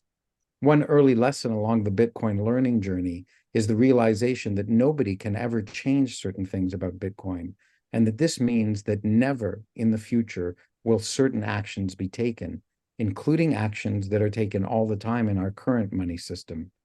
One example of such an action would be some authority creating more money in an emergency in an attempt to fix an economic crisis. When they arrive at this reality about Bitcoin, that it cannot be changed, a student of Bitcoin must then ask themselves, well, is this a good thing or a bad thing? Or perhaps it is not good or bad, but just a value choice, like liking bananas or not liking them. Thus, we see that it is impossible to evaluate Bitcoin and reach a judgment about it without putting it through a lens of values and morals. There is no evading this question and choosing Bitcoin without considering this fact. Many people, when they come to this exact question, begin asking it of many other people to see what they think and why. It begins a new dialogue about what is valuable and moral. These discussions represent re-examinations, or in some cases, examining for the very first time what we each consider moral and valuable. So studying Bitcoin turns out not to be a mere study of the nature of money, of economics, of math, or computers. It turns out to be a study of one's own values and morals. And what are your values and your morals, if not deep parts of your very soul?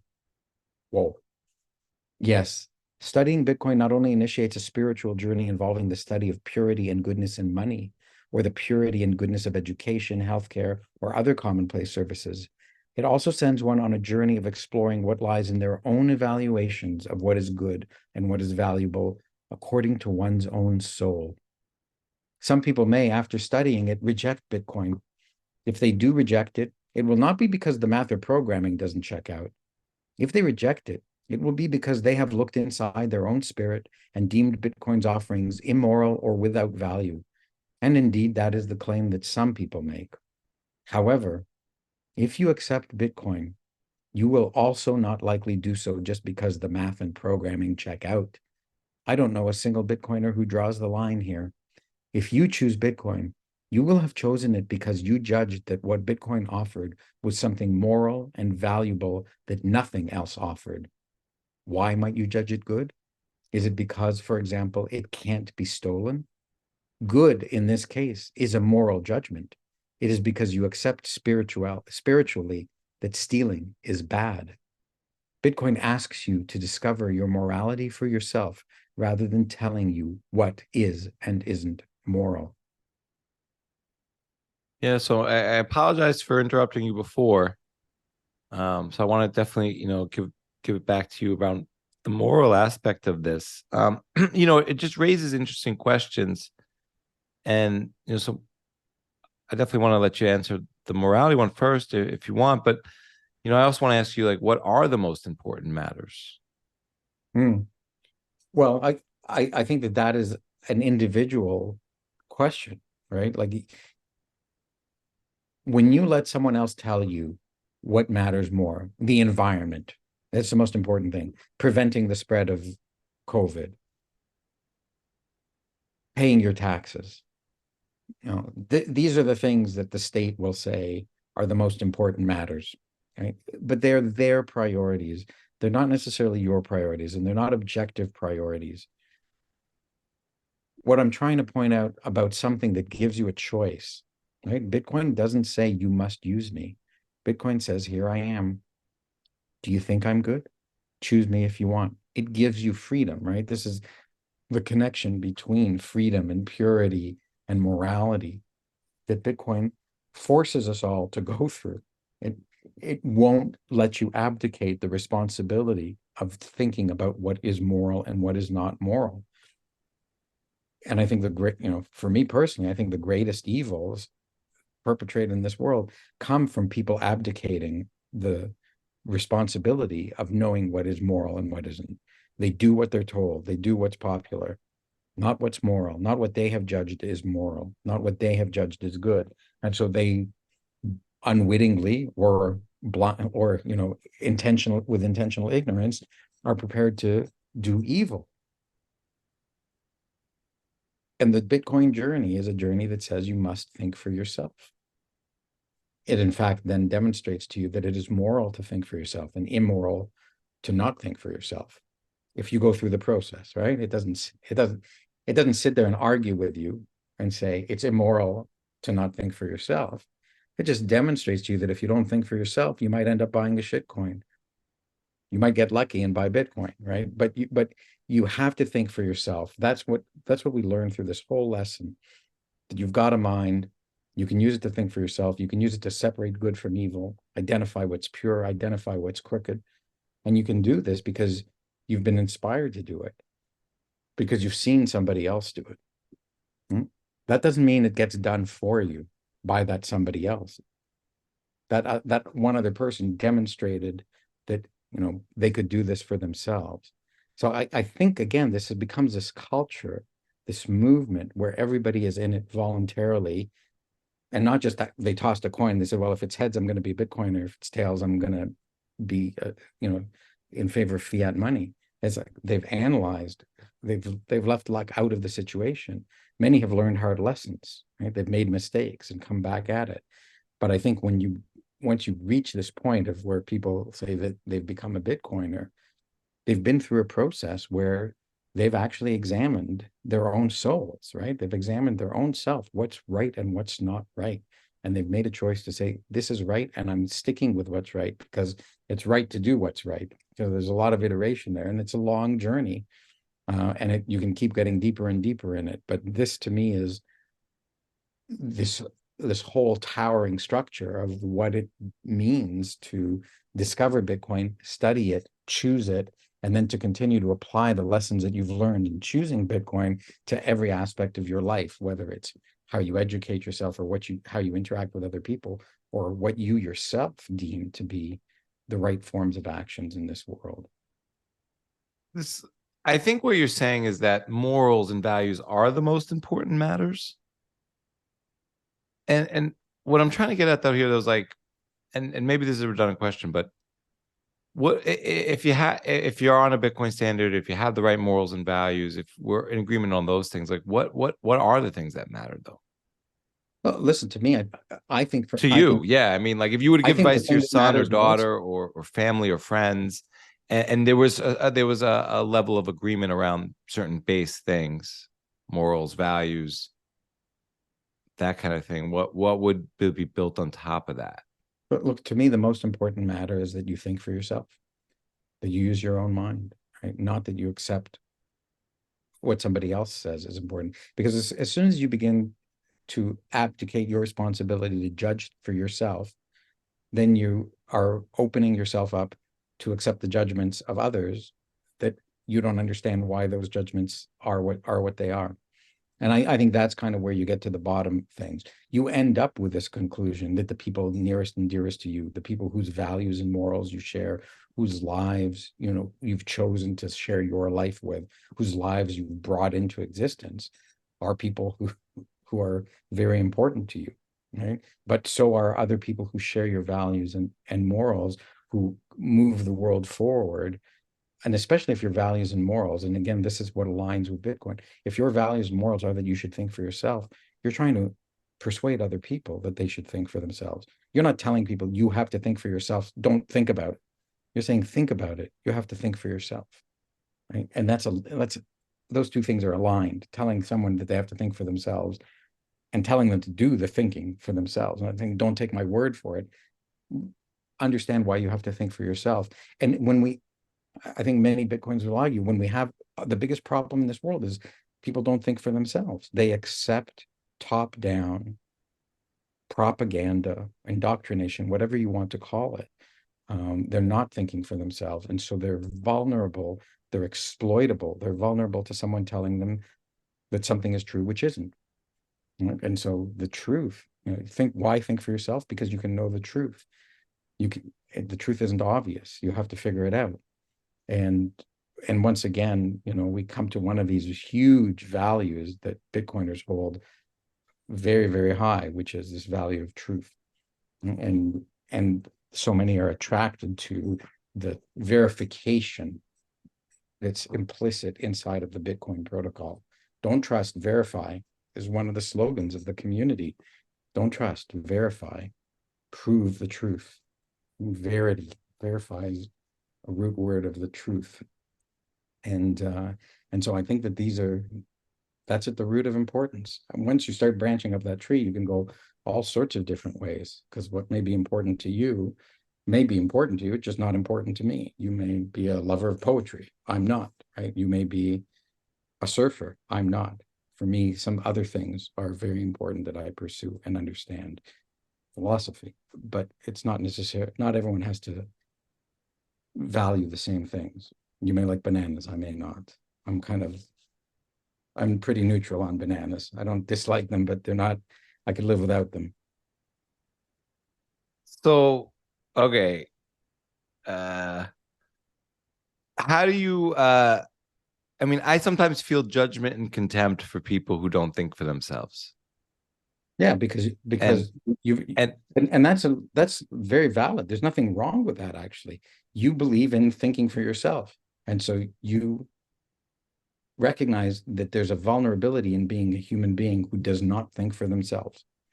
And so it's very valid for you to hold the view that's critical and judgmental of people who don't think for themselves. There's nothing wrong with that. You shouldn't abdicate your thinking, right? You're thinking for yourself, and your thinking leads you to thinking that thinking for yourself. So I think that's where when I keep referring to the scoreboard with Bitcoin, it's proof that thinking for yourself. I know price is the least important thing. But I mean, it's a marker.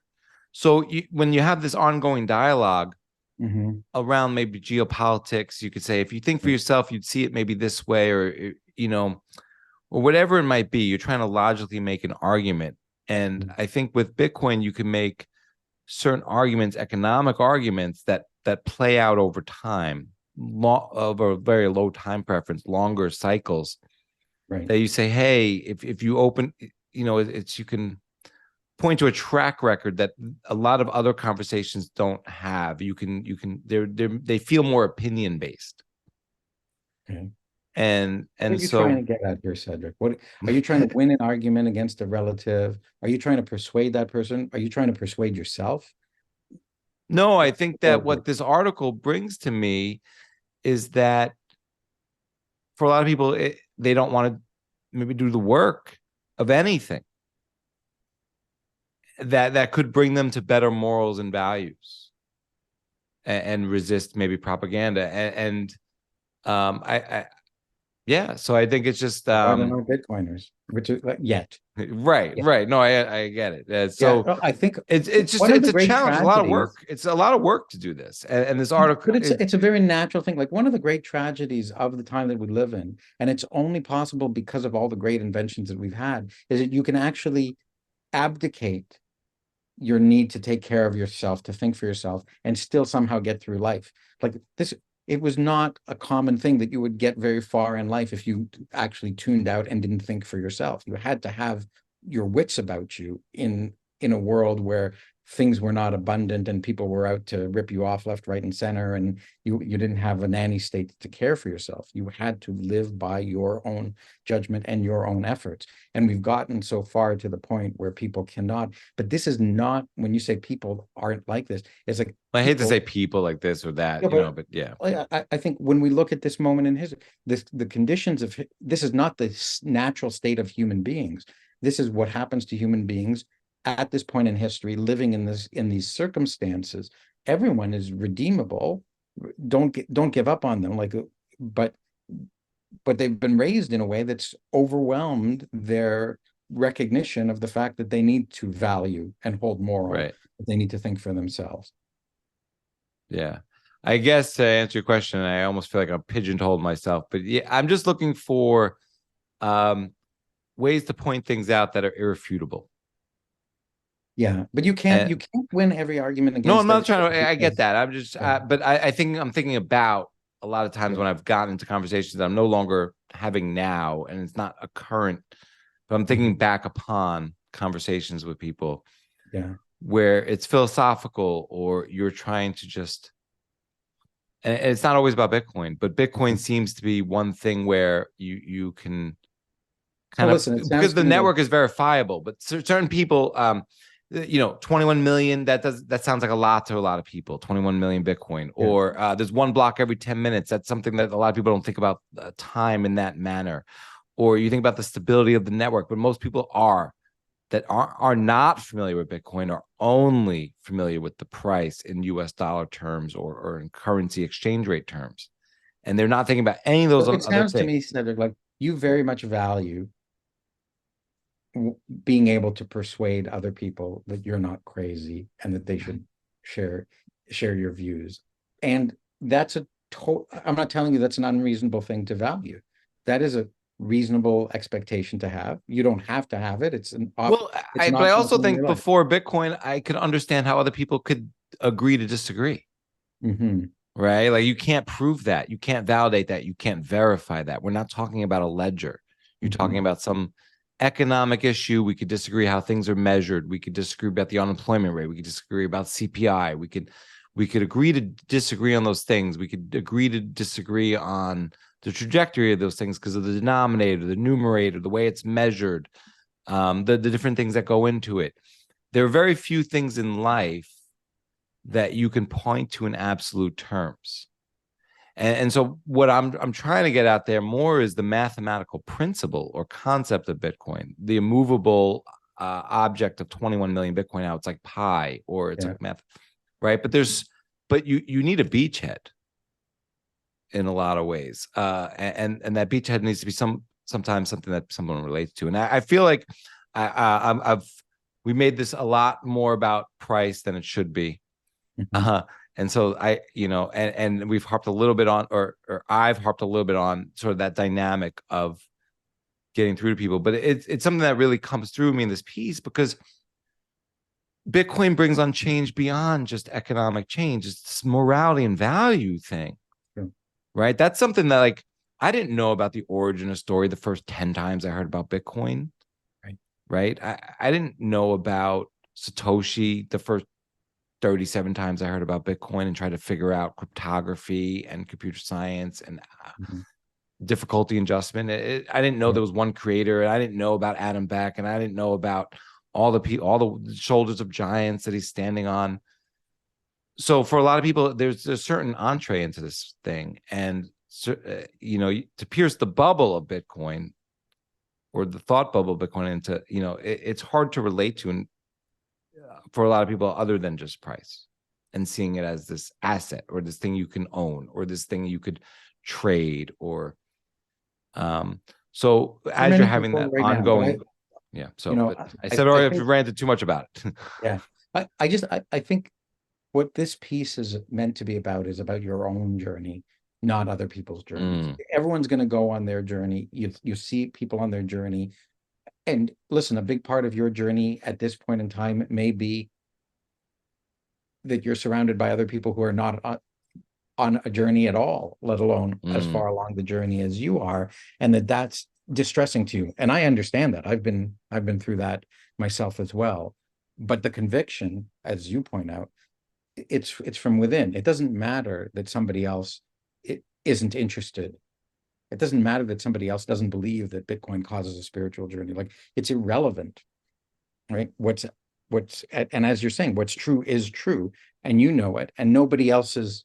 A million other people, 7 billion other people denying the truth doesn't make it false, right? Like, the truth is still the truth, and it takes time for the whole world to awaken. Big movements shift. Eventually, an idea whose time has come is unstoppable, and I think that we're experiencing that, but we're experiencing it from some of the earliest stages. And what I'm trying to write about here is an early observation of what people go through in the early days of this movement. And I think many, many more people will experience it, and it will change the world for that reason. Because if you imagine, there's maybe a few 100,000 people in the world who've been along this spiritual journey in the way that we're discussing here. What happens when several million people, or several tens of millions, or a billion people go through this? It's a different world, and it's a much better world. Yeah, and going back to your piece, it also makes me think of shitcoins. And you mentioned, like, yes, studying Bitcoin not only initiates a spiritual journey involving the study of purity and goodness in money, or the purity and goodness of education, and you go on to mention healthcare and other common services, but around, like, even just shitcoins. Like, I mean, I remember the last shitcoin I got rid of probably would have been the best trade of my life if I kept it from that point to its peak. Yeah, if you knew where the peak right? was. If I knew where the peak If you was, held on to right? it till now, probably not. Right? Oh no, it would have been a while ago. Everything's going down in Bitcoin terms, but there was a moment where there was a Right. peak before What now, ifs? between then and now. Yeah, what ifs? Um, And it wasn't a lot of money on the line. I was talking about, you put in like $500 into something, and it would have done like 100x, and that would have got me more Bitcoin. And I knew there was a high probability of it doing well in a short time frame compared to Bitcoin, just because of narratives and market dynamics and inside tips and this, that, and the other. But, like, I just didn't like having it. Sure. I didn't like, but I do really like confessing to it, meaning acknowledging that I would have done better if I held it and timed it and all that. And I think that's part of the value judgment there. And trying to decide how you're going to make money in this life. Well, actually, yeah, I know. I think what you're saying is, I've chosen to take the high road rather than to take the potentially low road, rather than to take the immoral road and hope that it pays out, knowing that it sometimes does for people who get lucky on the immoral road. I don't like. Right. And there was a lot less friction. I think there's a lot less friction on the shitcoin, immoral road, because, you're dealing with, saying this from a crass way, but dumb retail. But you don't meet those people. It's not hand to hand. You're not going into town and conning a local business owner into paying more for your marketing services than they really should, or something along those lines. You're ripping each person off $18 or something like that, and it's so many hands in between, and they should know better. But you still have... I actually think that what you're describing is, like, there's a market, like the shitcoin casinos, where you can go and nobody is being moral. Nobody has any moral views. It's do unto others before they do unto you, right? Or do unto others as others have done unto you, which is to cheat them. And you're saying, I don't want to live that way. I don't want to be that way. I want to do unto others as I would have them do unto me. Right? I want to live by the golden rule, or the Bitcoin rule, even, right? Do unto others as we would mutually agree to do unto each other, right? Like, this is a very explicit choice that you've arrived at, and it is a choice of morality, and excluding yourself from that world which is available to you, which you think you'll probably do worse off financially and ultimately long run, but you won't enjoy being there either. That's not the kind of people you want to be around. These are the value choices and the moral choices that Bitcoiners ultimately choose to make. Something with integrity, something with having integrity for themselves, choosing something made with integrity. There's a reason why the same word is used to describe both people of character and manufactured things that are built to last, that have consistency and coherence to them. So I think that brings us to part 5. The final part, the title part 5, the legendary treasure of Satoshi Nakamoto. There are many other aspects of the study of Bitcoin that direct its students to spiritual considerations, questions, discussions, and oftentimes even answers. But they will not all be explored, for our time here is nearly finished. I will, however, leave you with a new interpretation of part of the amazing myth of Satoshi Nakamoto that you may now appreciate. Satoshi gave the earth Bitcoin. He watched over it until it needed no father or leader, and then he set it free by disappearing forever. When he did so, he left behind a treasure of approximately 1 million Bitcoins. He left them out in plain sight. Everyone can see them. Every Bitcoin is visible to every person in the world who looks at its public record, commonly known as the blockchain. The value of these coins grows colossally as the value of Bitcoin does. It is the biggest pile of Bitcoins in the world that belongs to any one entity, and it will almost certainly remain the biggest forever. If Bitcoin becomes all the money in the world, it will be the largest pile of money in the world. Yet nobody can take any of it. It is in plain sight, yet it is untouchable.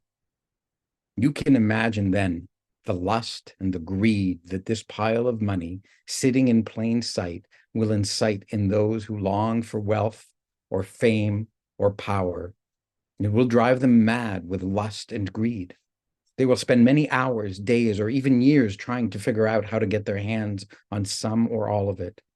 It is a loud siren declaring to those who hunger for power, "Here lies Satoshi's legendary treasure. Take it if you can." Yet, as this fortune grows, it will serve as an example to all of humankind that pure money belongs only to the one who earned it, and pure money gives its owner the freedom to do with it as they choose. And this pile is Satoshi's money.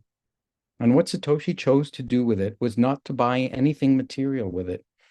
His choice was not to use it to become famous and have people tell him how great he is. His choice was not to use it to become a powerful man on the world stage, influencing policies that affect the lives of others. Instead, he chose to use this money for another purpose. He chose to make it into an eternal monument dedicated to the human spirit, to stand there forever, to show that one person can accomplish many things that others have proclaimed to be impossible. It stands there forever to show that one person can stand up to widely held beliefs and prove them false. It shows that one person can ignite a movement to question the necessity, validity, and authority of the most powerful entities in the world. It stands there forever to show that a person can, in fact, sacrifice wealth, power, and fame to create and do what is morally good. It stands there forever to say humanity can make good things that last forever. As Bitcoin grows, this will be a treasure that everyone in the world will look at someday in their life. This treasure will guide them into studying Bitcoin, perhaps only because they are driven by a greedy desire for easy wealth, which makes them curious about how they might be able to snatch a portion of this treasure. And when this treasure turns their attention to studying Bitcoin, it will ignite in many of them their own spiritual journey. They too will ask, what exactly is money? What exactly is pure money? What exactly is pure education, healthcare, morality, and more? They too will ask, who am I? What exactly am I? What is the pure me? What do I do with my time and my energy?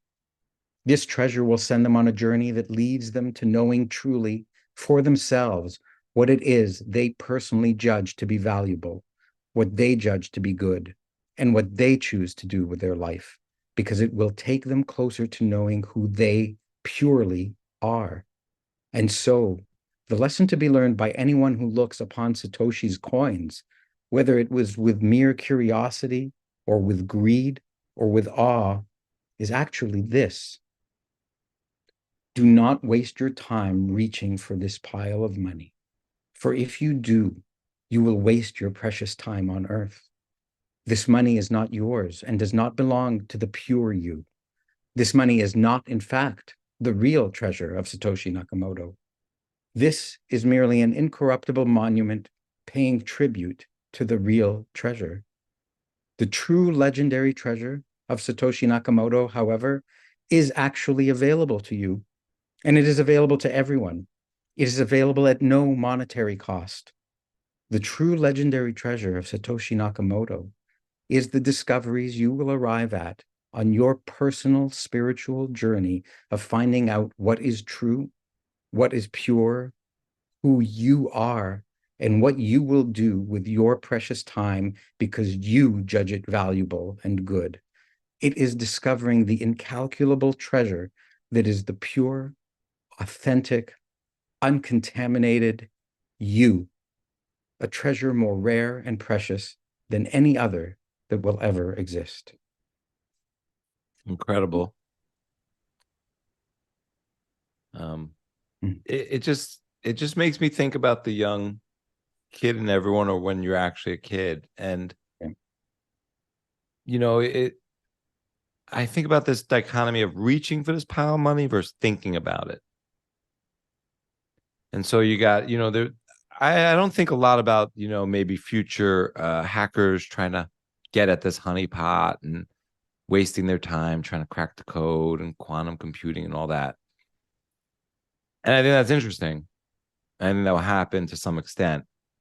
And I'm kind of curious what your thoughts are around that. How many people are going to actually try to free these coins or obtain these coins at Social No, Security? I think, But it's a get rich quick thing, right? It's like, oh, there's all this money over there. Maybe, from a naive point of view as a kid, like I'll figure out yeah, how to get this. But to me, the full circle that this whole thing comes at is when you start to learn about Bitcoin, it draws you towards this thing that makes you have these spiritual journeys. It draws you towards this thing that says integrity. It draws you towards this thing that says truth. It draws you towards this thing that says purity. And it doesn't say just in money. It starts with money and then it expands outwards and says everything else, right. including your very soul, you. And I think that is ultimately the full circle that you go in. You come in as this like greedy child, like, short-term view of the world thing, and you end up wizened and mature and recognizing that you need to know who you are to truly achieve your values. Like how many people pursue what other people told them was important? They like wealth and fame, and they end up wealthy and famous, and then they end up miserable and potentially even take their own lives or just depressed, right? Because these things don't deliver what the pure you wants. And until you get into that journey and test yourself to see what you actually are, what you actually hold valuable, which can change at various periods in your life. So monitoring what changes for you as well, you can't really truly find happiness. You can't find true success. You can only find success in the eyes of others, but you quickly find out, well, being successful in the eyes of others is not actual success. So like that's what's so remarkable to me about this journey. And I think part of what is exciting about it is like we're all on this journey together, different people at different stages, moving at different speeds, exploring different avenues. But the whole exciting part about being a Bitcoiner today is so many people are going through their spiritual journeys, which are causing them to ask, what's most important to me? And finding out that, just because something is important to you and not important to somebody else, that doesn't make that other person without value to you or immoral. It just means that they have something else that defines the pure them. And that's a beautiful thing, because you realize the variety, the diversity of people isn't measured in, their income, their demographics or their ethnographics or their psychographics. It's measured in their uniqueness as an individual. And some of these people may not be for you. So you just leave them in peace. Other people may be fascinating to you. They may be a part of what you're looking for in your life. And so now you've got not just a homogenous group of everybody doing the same thing. You've got a world of 7 billion unique individuals, each finding out who they are and being themselves purely and authentically, not acting and pretending to be what they think you want them to be. it's a really remarkable world when that happens. And so, if we can get to a world where not everybody is a carbon cutout of what the government thinks they should be or what their government thinks they should be, but is actually themselves because they authentically chose to be that way, it's going to be an incredible world to be a part of. And what do you want to be in that world? You want to be you, right? Like that's who you want to be in that world, not somebody who's pretending to be somebody else, because everyone else will see through you at that point. So the world of authenticity and truth. Yeah, I love how you bring up this uniqueness. I think people crave and desire that. They want to be seen and recognized. I think that's why people crave fame, power, fortune, so they can be seen as unique and stand out. Mm-hmm. And I think what's amazing about this story and the legendary treasure of Satoshi Nakamoto is that, aside from the hackers who want to take the honeypot and get rich quick and all that, but I think for the people who are thinking about this from more of a mental model or morality test and putting themselves in Satoshi's position and trying to figure out what matters to them most, to be seen as unique, to be seen as the hero, to be seen as, the most powerful person in the world, or to be benevolent and generous and kind and giving and caring and not concerned with your own status. Right. And I think what that translates into sort of practical sense is parenthood, or because that's a very selfless endeavor Mm-hmm. and a very low time preference Mm-hmm. endeavor. Mm-hmm. And it's very similar to sort of creating Bitcoin. You're creating little Bitcoins when you make kids. They're irreplaceable. You would never trade them. You're going to hold on to them forever. It's a one-way trade. So and I have a lot of memories of as a young kid trying to picture yourself in those great situations and how you would choose to do things and whether you'd be the evil genius or the benevolent king. Mm-hmm. And then you get to be that when you're a parent, king or queen, and run the house. It's hard, right? Like it's hard to consistently be at your best, especially when you're being challenged and you're tired and you're emotional and things aren't going your way. So, like, nobody said life was easy, and Bitcoin doesn't make life easy. It helps you focus on what's important, though, right? And I think it's it'll hopefully also make certain things that hadn't been made almost impossible by evil go away, right? The making it impossible to buy a house because there's inflation and your wages keep getting deteriorated. The purchasing power of your wages can't keep up with inflation. That's an evil that it will hopefully wipe away from the world, and sooner rather than later. And it does so for the people who've recognized Bitcoin and choose it without forcing everybody else to recognize it and choose it at the same time. So it rewards those who are putting in the work. But having said that, one of the things it tells you is you have to work, which is the antithesis of life is easy. Right? It's like you can't just be lazy. You have to work to achieve everything, whether it's a material thing or a lifelong project or something that is spiritually important to you. It's not going to come without work. And this journey as itself, not an easy journey. It's a journey that takes work to get through. You have to ask these questions. You have to get to the true answers. You have to look deep within to get these answers. So you got to do I think you got to do the work is another expression in the Bitcoin community. It's not exclusive to the Bitcoin community, but it's an acknowledgement that if any reward you want, you have to do the work to get it. Well, Satoshi definitely did the work. Yeah. And he got the coins, we think. But I love how you frame it up as he chose to use this money for another purpose. Yeah. Because I do think that the greatest purpose of money is to hold on to it. Not to spend it, not to receive it, but to hold on to it. And that is a use case for money, to store your value. And so if you never intend on spending it, on doing anything with it. So I'll get to I don't mean to cut you off. I'll let you go there. Yeah. Listen, for me, it's Satoshi did use his coins. He used them to build like if you think about it, nobody else before has built an indestructible monument because everything else before Bitcoin is destructible. But those coins, the older the coins are, the more indestructible they are, right? Like you need more proof of work to erase every block that goes backwards. So as long as Bitcoin is around, those coins will be there forever. And they will stand and tell this story forever, right? 1,000 years from now, 10,000 years from now, people will look back at the blockchain. They will always look at the Genesis block. They will see what's there. They'll know those 50 coins are Satoshi's.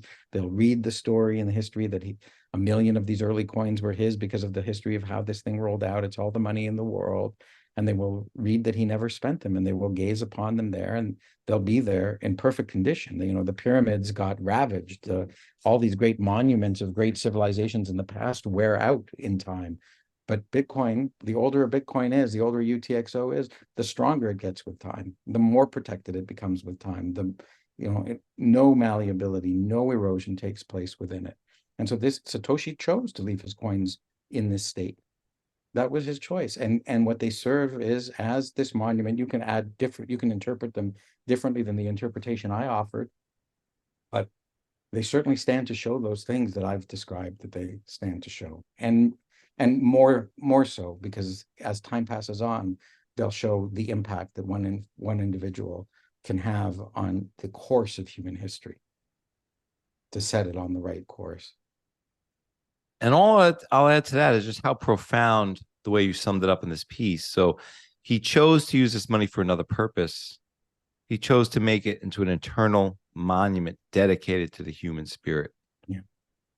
Which throws a whole other additive to this, where, yeah, it's a use case. He's not moving it. It's indestructible, the U2XOs, but it's a monument to the human spirit and to what we can achieve, not just as humans as a group, but the individual.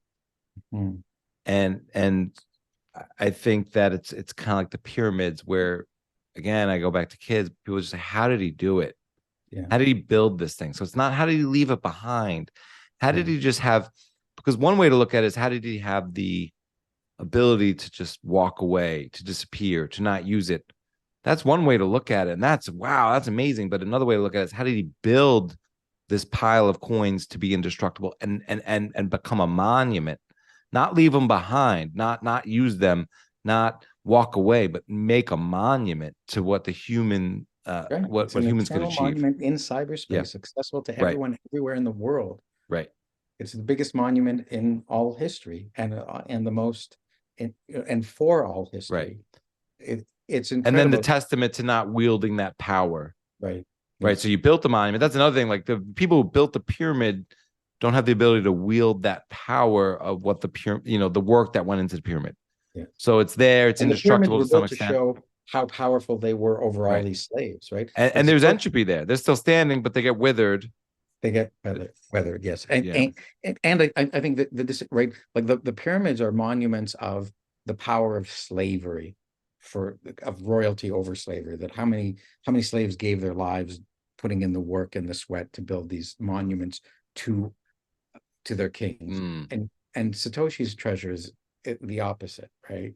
It's how much work did he put in to leaving a gift for the rest of us that we will all be able to make use of, that at its core has this monument standing there forever, never to be forgotten. Like, Satoshi is unforgettable. He will remain throughout all history a remembered figure, presuming that Bitcoin succeeds, which I take as a given.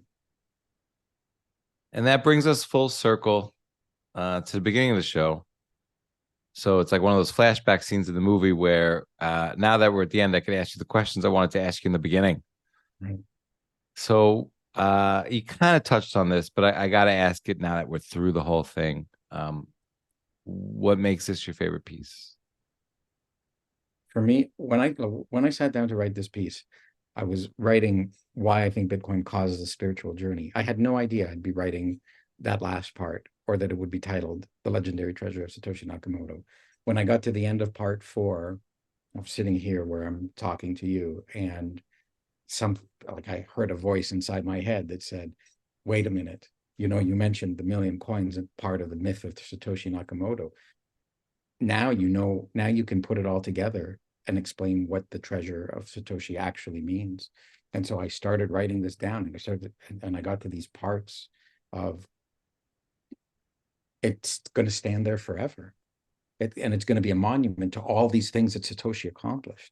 And as I'm writing down each and every one of these things, I'm getting quite emotional. I'm crying, right? Like it stands there forever to show that one human being can accomplish this. It stands there forever to show that we don't have to choose greed and fame and power over doing something greater. It shows that we can build things that last forever. Every one of these things I just found so deeply moving. And then I heard that as I'm typing this up and trying to keep up with what this voice that I'm hearing in my head, I hear this voice that says, that's not the real treasure. The real treasure is what you wrote about. It's about the pure discovery of something, and the pure discovery, as you said, of your own soul.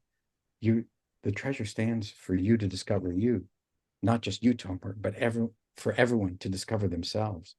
And it was such an overwhelming moment of powerful insight. I broke down in tears writing it, and I thought, oh wow, this is so beautiful. This is so good. I can't publish it.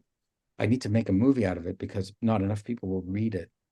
And so for 6 months, I sat on the thing without publishing it, looking around at like the Bitcoin conference or things for people to help me make something bigger out of it.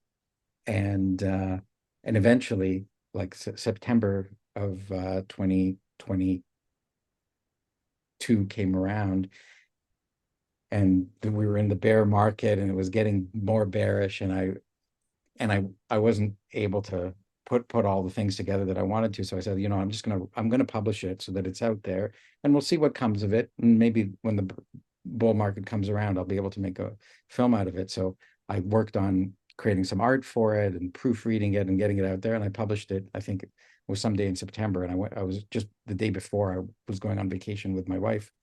I published it, and we get on the plane, we fly away, and then I land, and I'm starting to get all these Twitter messages. And it turns out it got shared very widely and was a very big success. Michael Saylor shared it, lots of other influential people shared it. And the comments I was getting back was, I cried my eyes out reading the final portion. I was on an airplane reading this thing, and I was crying, and people beside me were wondering what was going on. And I didn't care that I was crying because I was so moved by this piece. And I had that over and over and over, the number of people who said, like, you've made a grown man cry, or, this made me weep. And so it wasn't that my goal was to make other people cry. It was like, I know the emotion that I felt when I was writing this piece was an emotion that other people felt as well. And so we shared this experience together, right? Like, and that I think as a writer, when you have something special happen and you're able to share that experience with others, that's a form of bonding that is that's as deep as any other form of bonding two people can have. It's you've experienced the same emotion over the same content because you share the same values, you share the same morals. And so for people who share those morals, who've been through this journey, when they get to this explanation of it, they have the same emotional reaction that I did. Yeah, I think you asked me earlier in the show, am I trying to win an argument, or, what is it? What am I getting at here when I talked about the scoreboard or something? And I think it's that I'm trying to share that experience. And I'm trying to just get that across. Yeah. And I think that's just sometimes really hard to do if, Yeah, like this is what makes Bitcoin conferences so special. You're not there trying to orange pill people who aren't ready to be orange pilled. You're enjoying the world with other people who share your values, the values and morals of a Bitcoiner who are already there. Bring sometimes that joy to friends and family that are non-Bitcoiners. Yeah, I don't do it as much anymore, but it just reminded me of that. My own theory on this is it will come in time. Like, you have to be patient with people. You cannot force Bitcoin on somebody. That's antithetical to what makes Bitcoin. So that's my new thing. The best way to orange pill someone, they're like, why is Bitcoin for me? And I'll say it's just not time for you yet. Right. That's why it's probably not for you. It's not time for you yet. Away. You're not writing and if you say it sincerely, not sarcastically, it's not time for you yet. There's a respect there. There's a respect that you will do things on your own time, right? There's an acknowledgement that they are not you. There's an acknowledgement that they are them, and that their time will come. There's a confidence in your saying that it's not your time yet, which means I'm not ruling you. I'm not saying because you haven't chosen it yet, you'll never choose it. And I'm not saying you definitely will come. It's not your time yet. And so that is fine, right? Like, and that is a very respectful thing to say to somebody. It acknowledges that they are not you. It acknowledges that they are them. And it doesn't tell them that it doesn't paint them into a corner. It says, choose now or forever hold your peace. Bitcoin will be ready for you when you're ready for Bitcoin. It's waiting forever. It's got all the time in the world. It's eternal. It's immortal. And so when you're ready, it's there for you. And you can say kind of the same thing. And when you're ready, I'm there for you. But the argument to force people into an area that they're just closed-minded to is not right. And I think what you start to see is, like, I know personally in my own journeys with people who are close to me, who I wish were head over heels in love with Bitcoin and are barely even open-minded to it, as different things have changed in the world, they've become more awakened to the fact that some of the things that they thought they believed, maybe they no longer believe so much anymore. And maybe there's something more to explore there. And again, you don't want to push them too hard, too fast in a particular direction. Let them learn at their own pace. Let them go in their own way.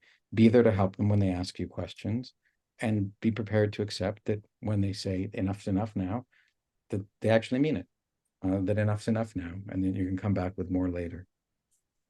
I'm tempted to, but I can't add anything to that. That was fantastic. I want to leave it to you for anything else you would like to say about this piece. I know it's not often you get to talk about it after you've read it.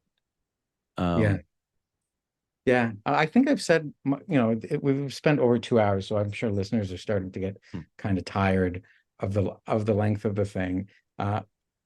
I would just encourage people to, when they have time, to read it independently on their own, or find one of the various recordings of it that are out there.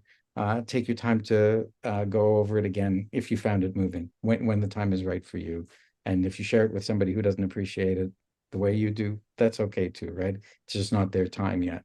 But this for me, for sure, is my favorite piece, and in part because of the reaction I've gotten from others that have been, I liked it on its own for my own sake, and I've been overwhelmingly, my heart's been overwhelmingly lifted by the reactions others have shared with me about it. Well, I love how this piece illuminates the spiritual journey of Bitcoin, specifically around, morals and how it's value-based. Mm-hmm. I just think it captures that in a way that just resonates differently with me. And I think those things are incredibly true. Just that there's an aspect of this beyond number go up. Yeah. And trying to understand what that is hard. And I think this really expressed it in a way that's clear. So I want to thank you so much. This has been so dope. It's not often I have someone on the show 6 times. I didn't even. It was a dream to have a show that could go long enough to have someone on the second time. Yeah. And because I think a lot of guests I really try to do, in a lot of ways, one and done. Their whole story from beginning to end, and we always have a lot of things to cover, and you're prolific and you're putting out great work. So I really appreciate it, Tomer, and I just want to say thank you. Likewise. And I'll leave it to you. It's always nice to come on here, Cedric, and I enjoy our time together. So I appreciate that so much. And I'll leave it to you for any parting words, and let people, if you want to let people know where they can find your work. Right. No, I'm just going to wrap it up because it's getting late over here. Thank you for giving us your time, listeners. And you can find me on Twitter and on Medium and on the Swan blog, swan.com/blog, medium.com/Tomer Strolight, at Tomer Strolight on Twitter. That'll get you started well enough. Thank you so much. Be well. Okay. Good night, everyone. Hey, that's a wrap on today's episode of the Bitcoin Matrix podcast with special guest Tomer Strolight. I hope that you found it informative and enlightening. Hit us up. We'd love to hear your feedback. I want to thank you for tuning in, and And please keep in mind that I only put the best products and services in front of you.